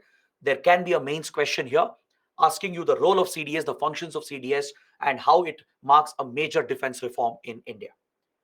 Is that clear? So all these points are listed in the subsequent slides, which you can go through later. In the next 7 or 8 slides, I have listed down all the same points in a detailed format. You can take a look at it. But the explanation I've given you, the analysis, will help you write an answer to such a question which might come up in internal security. All right. Now I think we have 10 more minutes. We can look at 2 topics and then we can close for today. In 2018, another major reform was introduced. A few new agencies were created, which was based on recommendations of Naresh Chandra Task Force and Kargil Review Committee. These important committees had few other recommendations as well to deal with space warfare, to deal with cyber warfare, to deal with special operations. These committees had recommended a defense space command as a separate armed force, a separate armed unit for space warfare. They had recommended a similar cyber command for cyber warfare. They had also recommended a joint special operations command to bring all special forces together under a single unified command. These were important recommendations of Naresh Chandra Task Force, which had been suggested by Kargil Review Committee as well. All right. These recommendations have been partially implemented right now. In a way, partially the recommendations have been implemented. These dedicated units have been set up in 2018. We have a Defense Space Agency today. There is a Defense Cyber Agency, which we studied under cyber security. We also have a Special Operations, Armed Forces Special Operations Division, which has come up. But it's a partial implementation because the recommended command status has not been given. Command status will give more autonomy, more independence to these units. Just like Strategic Forces Command, Andaman Nicobar Command, if Space Cyber Command had been set up, Special Operations Command had been set up, they would have command status, meaning they would have more autonomy and more authority. But right now, what the government has set up in 2018 is a partial implementation of these recommendations. Without giving command status to them, separate agencies and divisions have been created at least. Is that clear? But still, it is a major defense reform. Today, a dedicated defense space agency has come up to look after space warfare, which has become a reality in today's world. Right? We have many space assets to protect, essentially our satellites, which is the backbone of our economy and national security. We need to defend and protect our space assets, primarily our satellites. Right? Today, your economy will not function without satellites. Your armed forces can't function without the spy military satellites. They are the backbone of the country's economy and national security. So it's important to protect those assets. There is militarization, weaponization going on. There is militarization and weaponization of outer space, where countries are developing advanced weapons capabilities in space and deploying weapons in outer space. Right? Countries have the ability to bring down enemy satellites. They have developed ASATs or anti-satellite weapons. Countries have the ability to deploy ballistic missiles and even nuclear warheads if required in outer space. So, to engage in space warfare, to compete with other space-faring nations like US, China, Russia, India also has set up a dedicated space agency. It's a new tri-service armed agency.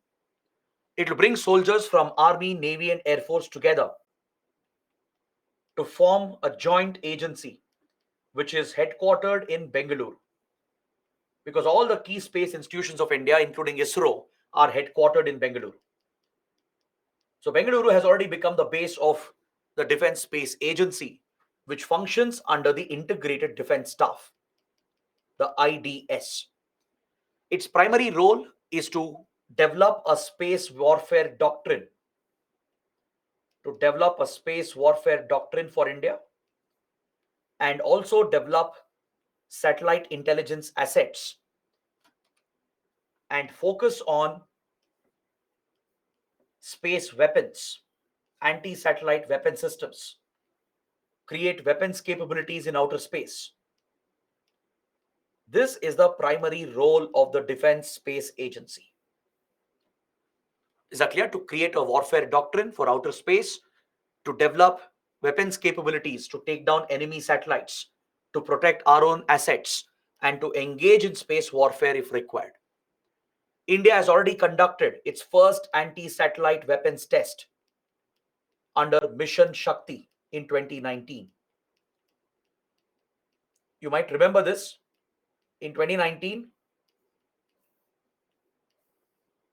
India carried out Mission Shakti, where a remodeled ballistic missile was used to target a defunct satellite, which was mimicking an enemy satellite. We carried out a kinetic kill, right? This ballistic missile, which was repurposed as anti-satellite weapon, was deployed into orbit, and it targeted the defunct satellite of India and destroyed it by crashing into it and exploding, so that the satellite is completely decimated in orbit. So India is focusing on kinetic kill options, where you can physically destroy enemy satellites by using missiles. These are ballistic missiles which are repurposed as anti-satellite weapons. There are other ways of targeting satellites as well. You can carry out a cyber hack to intercept its communications and bring it down. You can use laser-based high-energy weapons. There are methods to capture or deorbit satellites as well. So there are some passive options like cyber attack, electronic interference, capturing it through various methods, or deorbiting it. These are all passive options. Kinetic option is where you destroy it physically, like high energy laser weapons. They can destroy the satellite, burn down the entire satellite, or missiles which strike into it, which target the satellite with an explosion that destroys the satellite entirely. That's a kinetic kill option. So all such weapons are being developed by India as well. Right now, Mission Shakti focuses on a missile which is refurbished to be a anti-satellite weapon. So the space agency has also conducted an exercise, IND Space X, is the first ever simulated space warfare exercise of India. All right. And under the space agency, the Defense Space Agency, you have a research agency to provide R&D support. All right. It will work closely with ISRO, DRDO, and other units, other research units. But it will be a standalone research agency for developing weapons capabilities for Defense Space Agency. So this is the dedicated armed force we have. It's a tri-service agency, right, for space warfare. Similar agency has been set up for cyber war. Please make a correction here. This is a typo. Defense Cyber Agency. We studied this under cybersecurity, right? I mentioned it's established in 2018. It's again a tri-service agency comprising of soldiers from all three armed forces, and they will specialize in cyber warfare. It was again a recommendation of Naresh Chandra Task Force. Even Kargil Review Committee had pointed towards this. So instead of giving command status, it has been set up as an agency. It's headquartered in Delhi, and it is developing a cyber warfare doctrine of India. And it is also developing offensive and defensive cyber weapons to protect our critical infrastructure and to protect our military networks from cyber war campaigns and cyber espionage campaigns of other countries. Even this functions under the IDS, under the Integrated Defense Staff. All right, so that is your Defense Cyber Agency. Then coming to the last agency or the division which was set up, the Armed Forces Special Operations Division, set up again in 2018. This brings all the special forces of India under a single agency, a tri-service agency. The Para SF, Marcos, and Garud, they are being brought under a single tri-service agency to merge the special forces of these three armed forces. This is a standard practice seen in other countries as well, including the United States. In the US, you have special forces like the Navy SEALs of the US Navy. You have the Delta Force of the US Army and few other special force units. These are very well trained, very well equipped special force units. They can conduct these precision strike operations in enemy territory. They can conduct covert operations as well. They are self-contained units. They'll have the best equipment, the best training, and only the best of the soldiers make it to such commando units.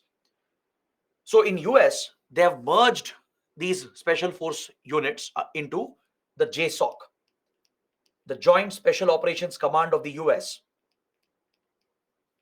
brings all special forces together. The Delta Force, the Navy SEALs of US Navy, and few other special forces of US Armed Forces. They're all merged into a single Joint Special Operations Command. This again reduces wastage, reduces any overlap, and provides for better planning and operational efficiency. Because these special forces will have similar capabilities and weapons and equipment. For example, they'll all specialize in high altitude jumps, right? They specialize in para jumps. They can jump from helicopters and aircrafts and deploy through parachutes. This is a common skill they have, right? So instead of having separate training, separate equipment for that, how about streamlining it with a single division, right? They will also have advanced diving capabilities, underwater capabilities, especially Marcos. They specialize in underwater operations. They can strike naval bases or ships and submarines, use underwater drones and underwater submersible vessels as well, right? So this is a resource that can be shared for Army and Air Force operations as well if required, right? Garud, they specialize in protecting air bases and the assets of Indian Air Force. So they can pool the resources together, bring all these commandos together under a single unit. So for that purpose, the Armed Forces Special Operations Division has been set up under the Integrated Defense Staff, under the IDS. This was also a recommendation of Naresh Chandra Task Force. Even Kargil Review Committee had made a reference to this. But they were recommending command status to all of them, but government has not given command status. Instead, space and cyber agencies, they have set up as agencies whereas this is a division, meaning they have a lower status than a command. They all come under IDS, the Integrated Defense Staff, which is the Tri-Service Headquarters. All three services operationally come under the IDS. With regard to operations, joint operations and joint planning, the three services, they come together at IDS, which is the Tri-Service Headquarters.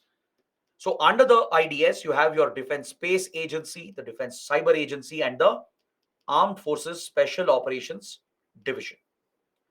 This is a major reform that India has carried out recently.